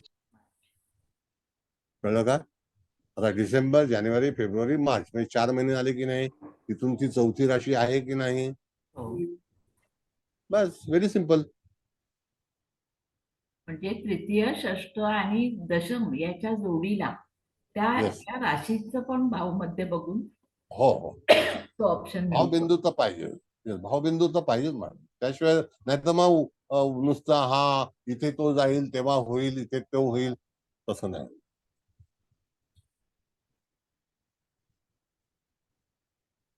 ते नुसतं अंदाज पंचे दाहोद असते तसं नाही. तुम्हाला विज्ञान हे सेकंदामध्ये पण आहे, मिनिटामध्ये तरी गेलं पाहिजे, आपल्याला तासामध्ये तरी गेलं पाहिजे. तसं सूर्यसिद्धांत आपण तासावरती घेतोय, पण मिनिटावरती पण जाऊ शकतो, नाही असं नाही. आता आफ्टर ऑल लॉजिक तुमच्याकडे आहे, तुम्ही एक नियम शिकलेला आहात, तर त्या नियमावरून तुम्ही पुढचे अंदाज बांधू शकता. पण त्याचा जो काही बेस आहे तो आपल्याला माहिती असणं गरजेचं आहे. बेस कधी कधी आपण म्हणतो ना की बेसलेस आहे, म्हणजे त्याला अर्थ की त्याला पाया मजबूत नाही आहे.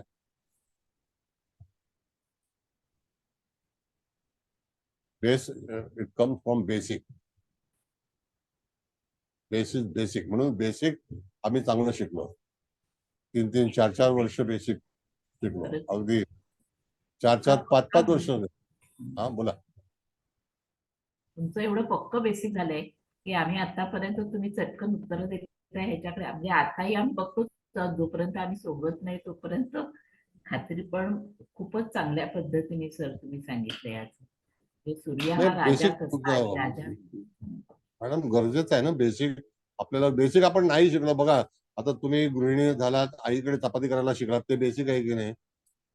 मग तिने वळण दिलं की असं नाही, असं करायचं असतं, चपाती करा, भाजी करा, भात करा, तुमचं स्वयंपाकघर आहे, तुमच्या ताब्यातलं आहे ते. मग तो बेसिक मठाला मीठ हे काही वजन बिजन करून, हे मला आता वाटत नाही की वजन करून टाकायचं. तुम्ही चिमटीमध्ये तुमच्या ताकद असते, अंदाज असतो. आता चमचा आलाय, काळ बदललाय, माहिती का? तर तसं आहे. मुकेश भाऊ तुमचा क्लास आहे? हो सर. काय वाटतं, हे काय वाटतं फलादेश?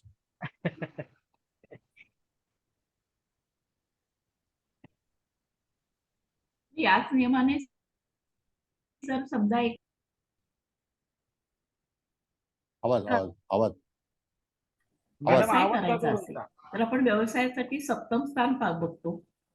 नाही सप्तम स्थान व्यवसाय नाही. आपला आवाज येत नाहीये. आवाज नाही. हा बोला. व्यवसाय हा दशम स्थान. आवाज नाही येत आहे.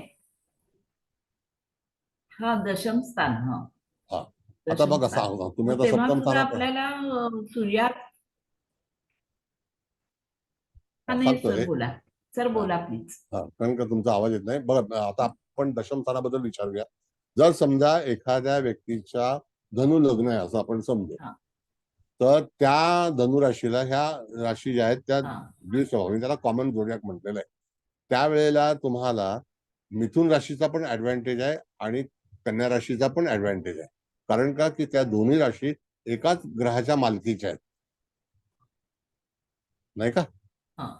मग त्या एकाच ग्रहाच्या मालकीच्या असल्यामुळे तिथला जो काही जो काही बिंदू असेल, भाव मध्य असेल, तो भावमध्य जो आहे तो दशम स्थान आणि सप्तम स्थान या दोघातला जरी भावमध्य काढून सूर्य तिथून जाणार असेल, प्रवास करणार असेल, तर त्याच वेळेला त्या दरम्यान तिथे तुम्हाला कार्य सिद्ध होण्याची शक्यता आहे.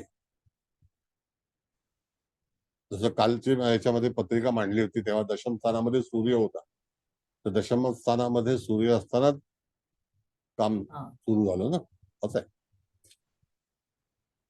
ही योजना आपण म्हणतो त्याला.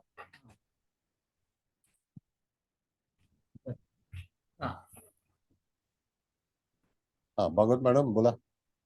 सूर्यावरनं सूर्य जाईल तेव्हा तो काय काय करेल मग? तो सुद्धा पॉझिटिव्ह आहे. आपल्याला जन्म आपण वाढदिवस करतो कधी करतो मॅडम? हा तेव्हाच करतो, तेव्हा सूर्य असतोच आणि तेव्हा तिथे तो वाढदिवस चांगला का वाईट? चांगला असतो.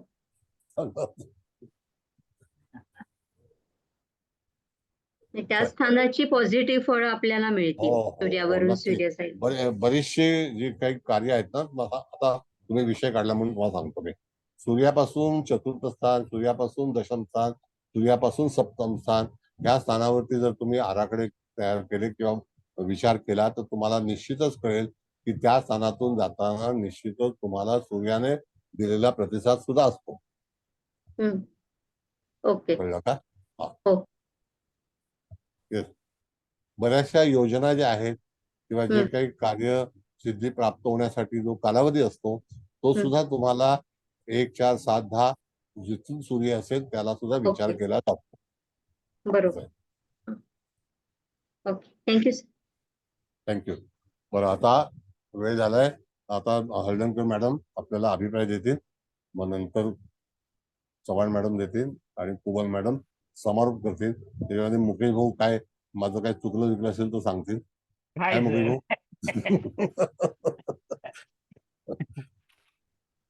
बोला. कोणाला विचारायचं होतं का प्रश्न विचारून घ्या. हा, प्रश्न पण विचारायचा विचार.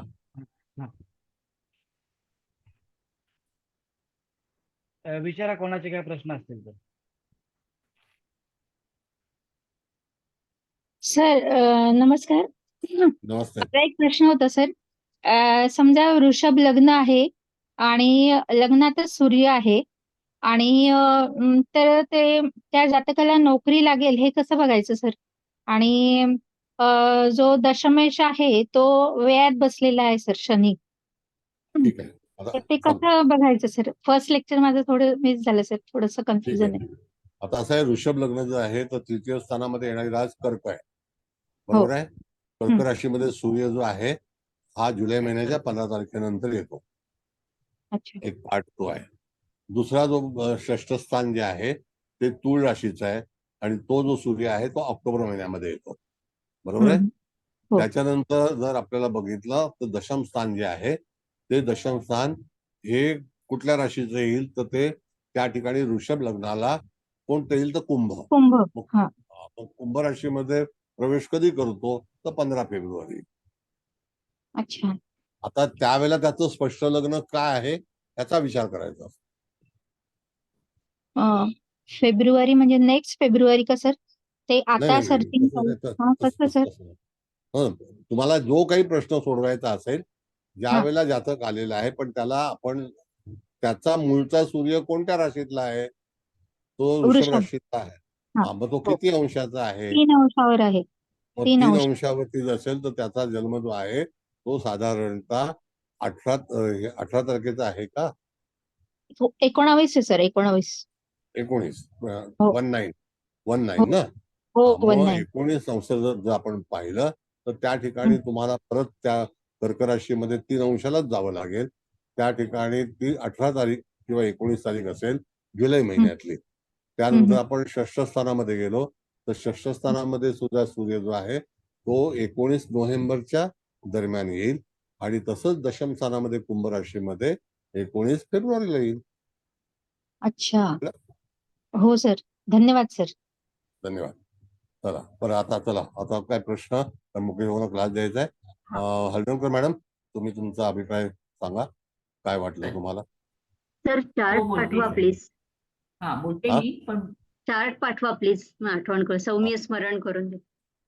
ठीक आहे, बोला. सर हा, हा बोलते सर, पण आवाज येत नाही. जरा नेट मध्ये मध्ये जाते, माझं कमी जास्त होते, पण मी हा विषय हा सूर्या सिद्धांताचा आहे. आलं होतं पण ह्याचा दुसरी विचार ऐकू नाही येत आहे, ऐकू नाही येत आहे. सुटसुटीत पद्धतीने आपल्याला फलादेशाकडे कसं जाता येईल हे सूर्य किती अंशावर आहे, तो ज्या भावात जाणार आहे त्या संबंधित प्रश्न असेल, त्या भावाचा भावमध्य, त्या भावमध्यातून जाणारे अंश लक्षात घेऊन तेवढ्या कालावधीमध्ये सूर्य आपल्या अडचणीचं निराकरण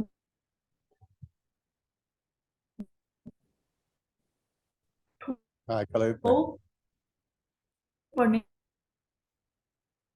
सांगता येण्या इतपत बोलणं चालूच आहे सर. तुम्ही लॅपटॉपला आहात का?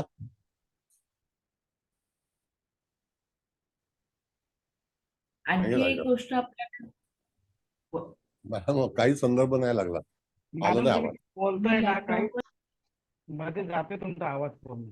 हा हा, नाही नेटवर्क लो आहे म्हणून.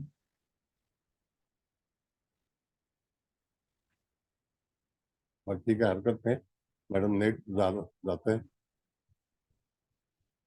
फारच लो दाखवते नेट. हल्ली हा प्रॉब्लेम आहे म्हणून ऑप्शनल दोन मोबाईल चालू.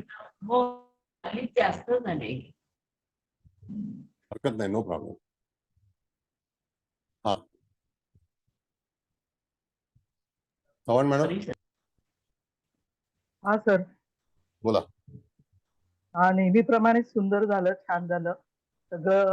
म्हणजे इतर गोष्टी कळाल्या, दक्षिण दिशा कशी कार्यरत होते, किंवा काळं पाणी का होतं. बे ऑफ बेंगाल आहे, तर गंगेत काळं पाणी असतं. विशाखापट्टणम अंदमान मध्ये येतं, त्याच्यामुळे ब्लॅक सी आहे तिथे, त्यामुळे काळ्या पाण्याची शिक्षा तिथे उपभोगतात असं आहे. तो सूर्य ज्या राशीत प्रथम भावामध्ये येतो, जो लग्न बिंदू असतो तिकडे, आणि जिथे त्या वेळेला जेव्हा सूर्य येईल तो भावबिंदू बघायचा, आणि त्या वेळेचं गोचर, जर जो प्रश्न असेल त्या वेळेप्रमाणे ते गोचर बघावं. रवीचं सप्तमाचं असेल तर सप्तम भावामधून जेव्हा रवी त्या बिंदूवर येतो तो बिंदू घ्यायचा आणि विवाहासाठी बघावा. तसंच नोकरीच्या बाबतीत जे प्रश्न असतील तसे, असंही तुम्ही सांगितलंय. आणि सूर्याकडून मकर शेवट आणि चंद्राकडून कुंभ शेवट म्हणून शेवट शनी आहे हे सांगितलं, हे छान सांगितलं. आणि असे बरेचसे ज्या सूर्याच्या भ्रमणावरून जे काही कुंडलीतले प्रश्न आहेत ते कसे सुटतात, म्हणजे सूर्याच्या भ्रमणावरून. राहूवरून जाताना रवी त्रासदायक होऊ शकतो, म्हणजे कुठल्या पद्धतीचा त्रास होईल तो त्याचा ज्या भावात बसलाय त्याचा अधिपती घेऊन त्या पद्धतीने फलित करावं. तर बऱ्याचशा गोष्टी तुम्ही सांगितल्या, त्याच्यामुळे लेक्चर सुंदर झालं, छान झालं नेहमीप्रमाणे. आणि चंद्राचं आयनिक वृत्तांत प्रत्येक नक्षत्राला स्पर्श करतो, सूर्याचे अयनचयन पाहता येत नाही हे सांगितलं. तर बऱ्याचशा गोष्टी चांगल्या समजल्या. तर धन्यवाद सर. धन्यवाद, धन्यवाद, धन्यवाद, धन्यवाद. सर खरोखर बोला बोला मॅडम, बोला बोला. नाही तुमचं नाही, आयन आणि चयन जो आहे ना, तो ऍक्च्युली आपल्याला त्या ह्याच्यामध्ये जसा वृत्तांत असतो ना आपला, तर त्याप्रमाणे त्याला विचार केलेला आहे की चंद्राचा आयन काय आहे. मग तो आयनिक वृत्तांत म्हणून सांगितलेला आहे की चंद्राचा एक प्रत्येक ग्रहाचा एक मार्ग आहे. ज्याला आपण म्हणतो की कुठलाही ग्रह ना, मी तुम्हाला एक साधं उदाहरण सांगतो, मी थोडा वेळ घेतो.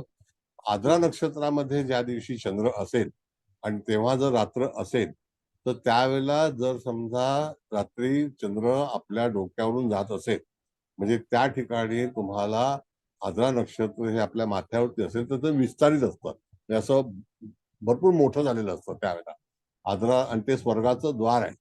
तर तिथून तुम्ही विचार करू शकता जर समजा तिथे 3 ग्रह असतील 4 ग्रह असतील आणि चंद्र जर तिथून जाणार असेल तर त्या 4ही ग्रहांचे मार्ग म्हणजे आपण बऱ्याच वेळेला युती पाहतो तर त्यावेळेला ती युती गुरुचंद्राची युती बऱ्याच वेळेला आपण आकाशामध्ये पाहतो, शुक्रचंद्राची युती पाहतो. तर ती युती पाहते वेळी सुद्धा त्यांचं जे मध्यांतर असतं त्याला म्हणतो आपण की त्यांचं जे डिस्टन्स आहे ते डिस्टन्स सुद्धा तुम्हाला कळेल की त्यांच्या राशीच्या कधी ओव्हरलॅपिंग करत नाही. कळलं का? ओव्हरलॅपिंग फक्त एकदाच होतं काय साधारणतः 100 वर्षातून. तर त्याला त्या ठिकाणी ते वृषभ राशीमध्ये रोहिणी नक्षत्रामध्ये शनी आणि चंद्राची जर युती असेल तर त्यावेळेला चंद्र असा निळसर होतो. तो आम्ही गेल्या वेळेला पाहिलेला आहे. तो 100 का 70-80 वर्षानंतर एकदाच होतं. तर त्यावेळेला पिधान युती ना? हा पिधान युती होते ती. मग ती रेग्युलर होत नाही. मग ती चंद्र आणि शनीची जी युती आहे ती त्या ह्याच्यामध्ये गेल्या वेळेला वृषभ राशीमध्ये झाली होती. कळलं का? 2003 मध्ये तर ती पाहिली होती. तर मग अशा काही ज्या गोष्टी ज्या आहेत त्या खगोलीय गोष्टी तुम्हाला माहिती असणं अत्यंत गरजेचं आहे. बरं आता बोला मुकेश भाऊ. सर एक वेगळा विषय आज आमच्या दृष्टीने खरा आपण घेऊन आलेला आहात. फक्त सूर्य सिद्धांत म्हणजे सूर्याला केंद्रबिंदू त्या ठिकाणी केंद्रस्थानी सूर्याचा विचार करून त्याचा गोचरीचा विचार करून प्रत्येक स्थानाच्या बाबतीत सूर्य कोणकोणती फळं देऊ शकतो आणि भावमध्याचा त्या ठिकाणी तुम्ही विचार करायला सांगितलेला आहे की जेव्हा त्या भावमध्यावर सूर्य जाईल तर त्यावेळेला ती घटना त्या स्थानासंदर्भात त्या ठिकाणी तो घडवेल. तर हा फार एक सर वेगळा विषय आहे तसा. जसं मगाशी मॅडम म्हणाल्या की सूर्य म्हणजे वडील, चंद्र म्हणजे आई.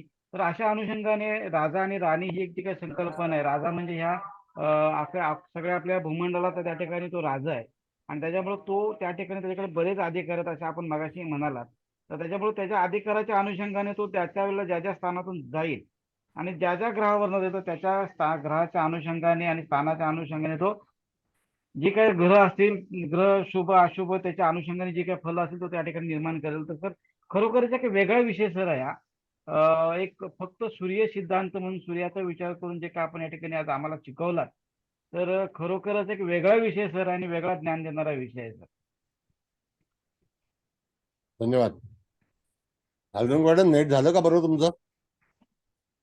हलदनकर मॅडम. हो सर हो सर हो सर. झालं. आता बोला. आता दोन्ही गीता मॅडम आणि आपले मुकेश सर याने माझे बरेचसे मुद्दे सांगितले पण मी त्याला सगळ्यांना अनुमोदन देते. मला सुद्धा त्या मुद्द्यांबद्दल चर्चा सांगायचं होतं. पण याच्याच बरोबर मी अजून एक असं म्हणेन की आता म्हणजे ती माझी कदाचित थोडीशी शंका आहे की दोन्ही राशीकडून म्हणजे चंद्राचं आपण 4 पासून सुरू केलं तरी कुंभ राशी शेवटी येते आणि सूर्या त्याच्याकडून पण कुंभ राशी 10वी मकर शेवटी येते. पण शनी हा कोर्टाशी संबंधित असणारा पण ग्रह आहे. मग एखाद वेळ आपण असा विचार केला की एखादा कोर्ट मॅटर एंडिंग पर्यंत आलेला आहे तर त्याचा शेवट सुद्धा सूर्य समजा 6ष्ठ स्थानात येत असेल किंवा 12व्या स्थानात येत असेल तर त्याला अनुषंगाने आपण असं निदान करू शकतो की या तारखांना रवी तिकडे जाणारे त्या कोर्टाचा अंतिम निर्णय लागू शकतो. नक्की. आता बघा हा विचार कसा आहे मला सांगतो. तुम्ही फार महत्वाचा विषय सांगितला. एक तर कोर्टाचा निकाल हा शनी ग्रहावरती अवलंबून असतो. एखाद्या वेळेला समजा आकाशामध्ये शनी रवीची युती होणारच आहे. आता पण झाली होती बरोबर आहे. आता पुढच्या वर्षी होईल. तो पण एक मुद्दा घेऊ शकतो किंवा शनी रवी समसप्तक योगात पण होऊ शकतं. तो एक भाग आहे. तेव्हा सुद्धा तुम्ही सांगू शकता. त्यानंतर 6ष्ठ स्थान हे कोर्ट कचेरीचं स्थान आहे. त्याच्यामधला जर भावबिंदू असेल भावमध्य तर त्याच्यावरती पण आपण फलादेश देऊ शकतो. नाही असं नाही. कळलं का? बोला आता तुम्ही. येस मॅडम बोला. असे म्हणजे अगदी सोप्या पद्धतीने आणि अचूक फलादेशाकडे अल्पावधीमध्ये कुठलाही झोल न घालता आपल्याला जर समज जातकाचा एकच प्रश्न समोरून आलेला आहे तर सूर्य भावमध्य सूर्याचे अंश आणि समस्या यांची सांगड घालून आपण त्या प्रयत्नापर्यंत जावं, त्या ह्याच्यापर्यंत जावं. आणि त्याच्यातून आणखी एक रीता मॅडमने त्याचा उल्लेख केला, पण मलाही तो मुद्दाम आवर्जून करीन की तुम्ही नोकरीच्या संदर्भात आपल्याकडे लोक येतात आणि तृतीय स्थान, षष्ठ स्थान आणि दशम स्थान, एकदा एक स्थान मागे पडलं की पुढच्या स्थानाला धरून आपल्याला फलादेश देता येतो. हा पण खूप चांगला मार्ग तुम्ही याच्यातून सांगितला सर. आणि प्रत्येक ह्याच्यामध्ये, प्रत्येक घरामध्ये, प्रत्येक भावामध्ये अडचणी आणि प्रत्येक भावासंबंधीच्या उत्तरं ही आपल्याला अपेक्षित असतात आणि प्रत्येक उत्तर द्यायला रवी हा राजा म्हणून सक्षम आहे आणि तो उत्तर दिल्याशिवाय पुढे सरकत नाही. याची जाण आपण ठेवली तर आपण फलादेश द्यायला सुद्धा मागे हटणार नाही किंवा आपल्याला धडक देता येईल. तर हा खूपच चांगला संदेश तुम्ही आजच्या ह्याच्यात दिला सर. खूप खूप धन्यवाद आणि खूप खूप माहिती अशी दिली. फक्त आम्हाला असं वाटते की या फलादेशाचं लगेच रात्री बसून लिहिलं पाहिजे व्यवस्थित, या पद्धतीने बघावं ते आणि लगेच त्या काही सोडवल्या पाहिजेत.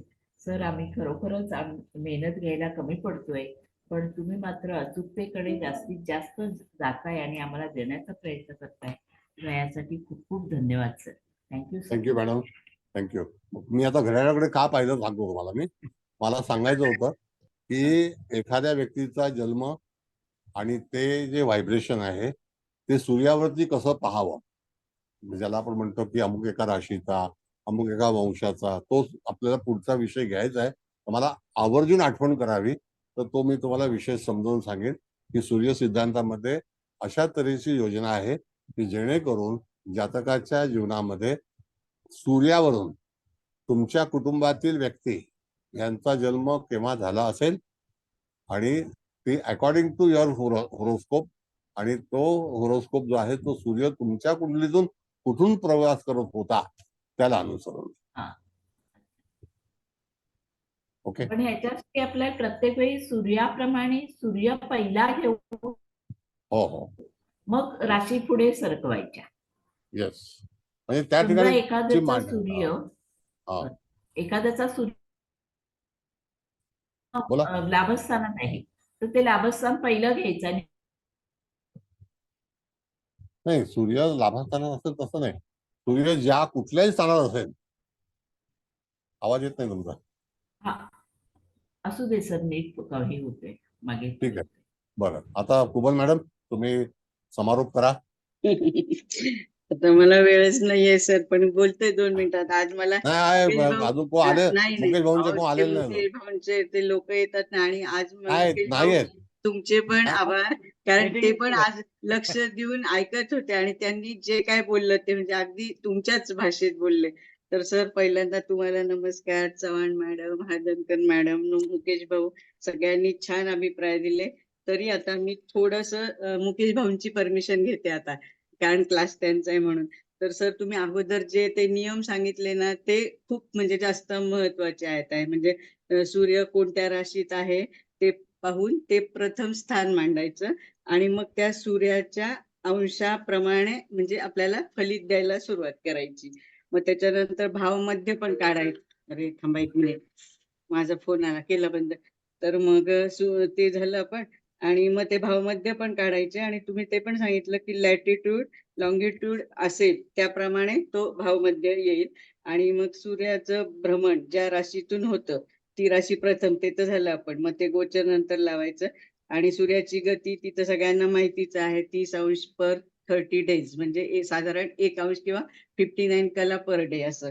आणि मग तुम्ही ते आयनिक वृत्त जेथून चंद्राचे भ्रमण होते, म्हणजे चंद्र कोणत्या दिशेला आहे ते बघता येतं, पण सूर्याचं असं आयन चयन आपल्याला बघता येत नाही, कारण आपण सूर्याकडे पाहू शकत नाही.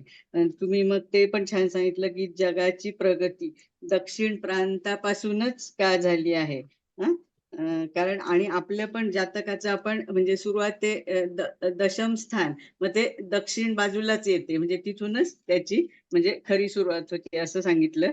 आणि मग ते हे मॅडमनी तर मेन्शन केलंच आहे सूर्यापासून म्हणजे परत सांगते, कोणीतरी एका सरांनी विचारलं होतं त्यांना, नाही तर तुम्ही नंतर म्हणाले, तर ते सूर्यापासून म्हणजे 5, 6, 7, 8, 9, 10 म्हणजे शेवटची मकर रास ती शनीची रास. आणि चंद्राकडनं बघितलं तर 4, 3, 2, 1, 11 आणि 12, पण म्हणजे 11वी म्हणजे मकर रास ती शनीची शेवटी, ते पण तुम्ही सांगितलं.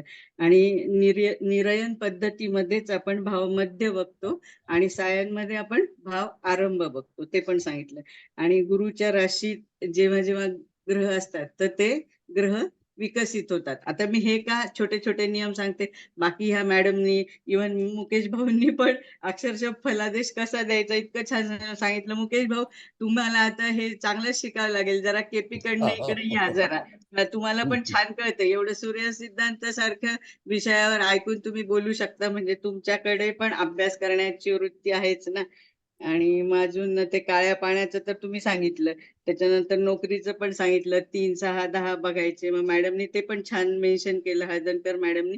समजा आपलं तिसऱ्या ह्याच्यातनं सूर्य पुढे सरकला असेल तर आपण पुढची 6वी घ्यायची. पण माझीच फक्त सर अशी शंका आहे, शंका इन द सेन्स की आता आपण ह्याच जातकाची पत्रिका घेतली, मग 8व्या स्थानात त्याच्या म्हणजे ग्रहच नाही, आपण काय म्हणत होतो, ग्रह कितव्या अंशावर, तर मग तो त्याचा मालक घ्यायचा का, असं मी विचारते. म्हणजे समजा एखाद्याने मला असं विचारलं प्रश्न की मी फॉरेनला केव्हा जाऊ शकतो, आणि हीच पत्रिका आहे आपण असं समजूया, पण मग इथे 8वी म्हणजे वृश्चिक रास आहे ती, त्याचं भावमध्य ते तर आपण बघतो, पण इथे ग्रह कोणता नाहीच आहे, तर मग त्या भावमध्यावरनं जाईल तेव्हा. किंवा तुम्ही असं सांगितलं होतं इकडे त्याच्या अगोदर मेष रास पण येते, तिथला पण विचार करायचा ना, बरोबर आहे की नाही? आणि तुम्ही हे पण छान सांगितलं, आता हा पंचमात राहू आहे तर आपण जनरली लोक कसे घाबरून जाणार, अरे बापरे इथून सूर्य गेला की ते ग्रहण वगैरे, पण तो फक्त तेवढ्या पर्टिक्युलर अंशावर म्हणजे तेवढ्या तासापुरतं किंवा ते 1 दिवसापुरतंच आपल्याला म्हणजे त्रास होईल असं.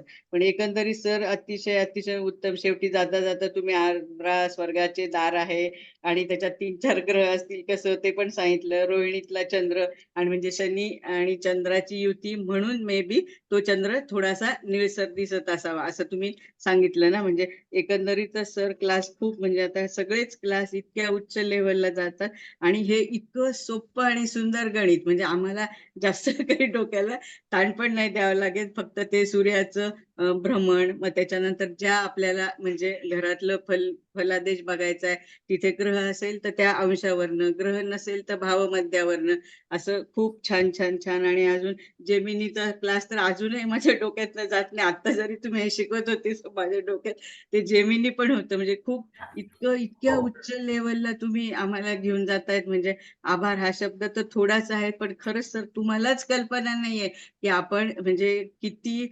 म्हणजे आता काय शब्द, मला पण शब्द नाही, म्हणजे इतके छान विद्यार्थी घडवतो. म्हणजे ह्याच्यापैकी जितके 100 लोक असतात ना, कोणीही म्हणजे जरी कोणाचा कमी अभ्यास असला तरी सुद्धा सगळे 60% वर मार्काने पास झाले आहेत असं तर मला तरी नक्कीच वाटतंय. म्हणजे अजून अभ्यास करणारे ते तर 100%च असतील, हळदणकर मॅडम सारखे. आणि त्या आपल्या दुसऱ्या मॅडम कोण होत्या, अरे देवा, त्या कोण तुम्ही म्हणाले सगळे, त्यांचं भागवत मॅडम आहेत, भागवत मॅडम. मॅडम आहे, गीता मॅडमचा तर प्रश्नच नाहीये, ते तुमची प्रतिकृतीच आहेत.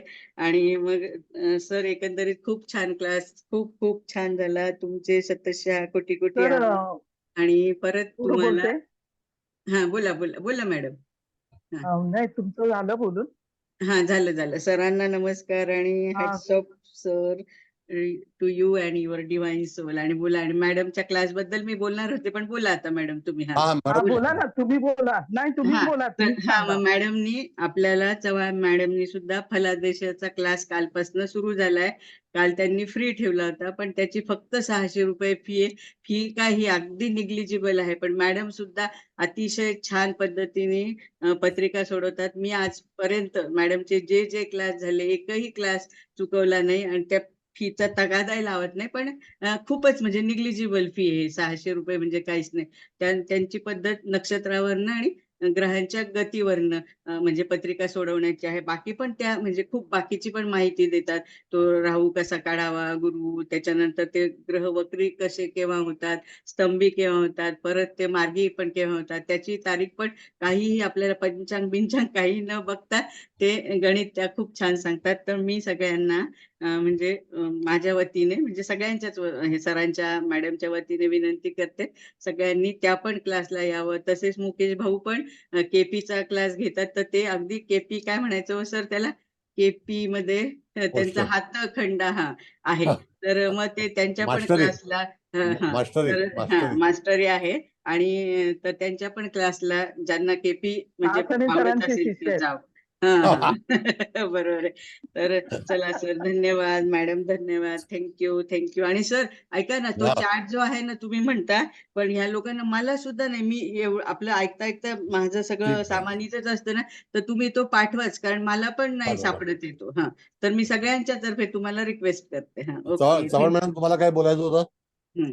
हा तर माझ्या असं एक म्हणजे अनुभवातनं सांगते थोडस. जेव्हा आपला गुरु ज्या राशीमध्ये असतो ना, त्याच तत्वामध्ये मुलांचा सूर्य असतो. म्हणजे असं आढळलंय म्हणजे बऱ्याचशा याच्यामध्ये. तर एकाच ओके तत्वामध्ये रवी आपला जेव्हा गुरु असतो तर त्याच तत्वामध्ये सूर्य असू शकतो. असं थोडं आहे. मग आता काय तुम्हाला आद्रा आणि पुनर्वसू स्वर्गाचं द्वार पाहायचं असेल तर तुमच्या माथ्यावरती साधारणतः 30 तारखेच्या जून महिन्यामध्ये तुम्हाला प्रत्यक्ष पाहता येईल. आपल्या डोक्यावरती स्वर्गाचं द्वार तुम्हाला पाहता येतं. त्यावेळेला उदित लग्न कन्या असतं आणि त्यावेळेला आपला जो महिना आहे तर त्या ठिकाणी महिना जो आहे तो मार्च महिन्यामध्ये तुम्हाला तो येतो. म्हणजे तिथे बरोबर सूर्याचं जे हे आहे ते तुम्हाला सॉरी चंद्राचं दर्शन त्या दिवसामध्ये करता येतं. एका महिन्यामध्ये चंद्र तिथून जाणारच आहे. कळलं का? तर मी तुम्हाला ती तारीख सांगितली त्यावेळेला. 30 ओके जून ना सर. नाही हे जे आहे ना मॅडम नाही त्यावेळेस मार्च मध्ये ना, मार्च मध्ये मार्च मध्ये अच्छा. बोलला ना. बर नाही नाही उदित एक लग्न मिनिट कन्या नाही कन्या लग्न आहे हा आणि त्या दरम्यान कन्या समोरची जी रास आहे तर ती मीन आहे. तर मार्च महिन्यामध्ये मीन राशीमध्ये जेव्हा सूर्य असतो ना तो मावळतो होय आणि होय बरोबर त्याला डोक्यावरती आपल्याला तिथे मिथुन राशीमध्ये चंद्र हा अष्टमीच्या किंवा नवमीच्या दिवशी तुम्हाला पाहता येतो. आता हा म्हणजे नियम आहे 2025 ला बघायला लागेल. आता गेला ना. ठीक आहे. का असं काही नाही. आद्रा नक्षत्र रोज मार्च उगवतं. हा हा पण मिथुन उघडत. राशी पाहिजे. हा मिथुन राशी पाहिजे. पण ओके. अगदी अक्षरशः तुम्हाला पाहते वेळी कन्या लग्न महत्वाचं आहे. उदित लग्न कन्या हवं. ठीक आहे. तर थँक्यू डोक्यावर सर. थँक्यू. ओके ठीक थँक्यू. आहे. आज धन्यवाद सांगितलं सगळ्यांना. सर हे. येस थँक्यू सगळ्यांना. Good night. Thank you sir. Sir शुभरात्री. Thank you all sir. The best.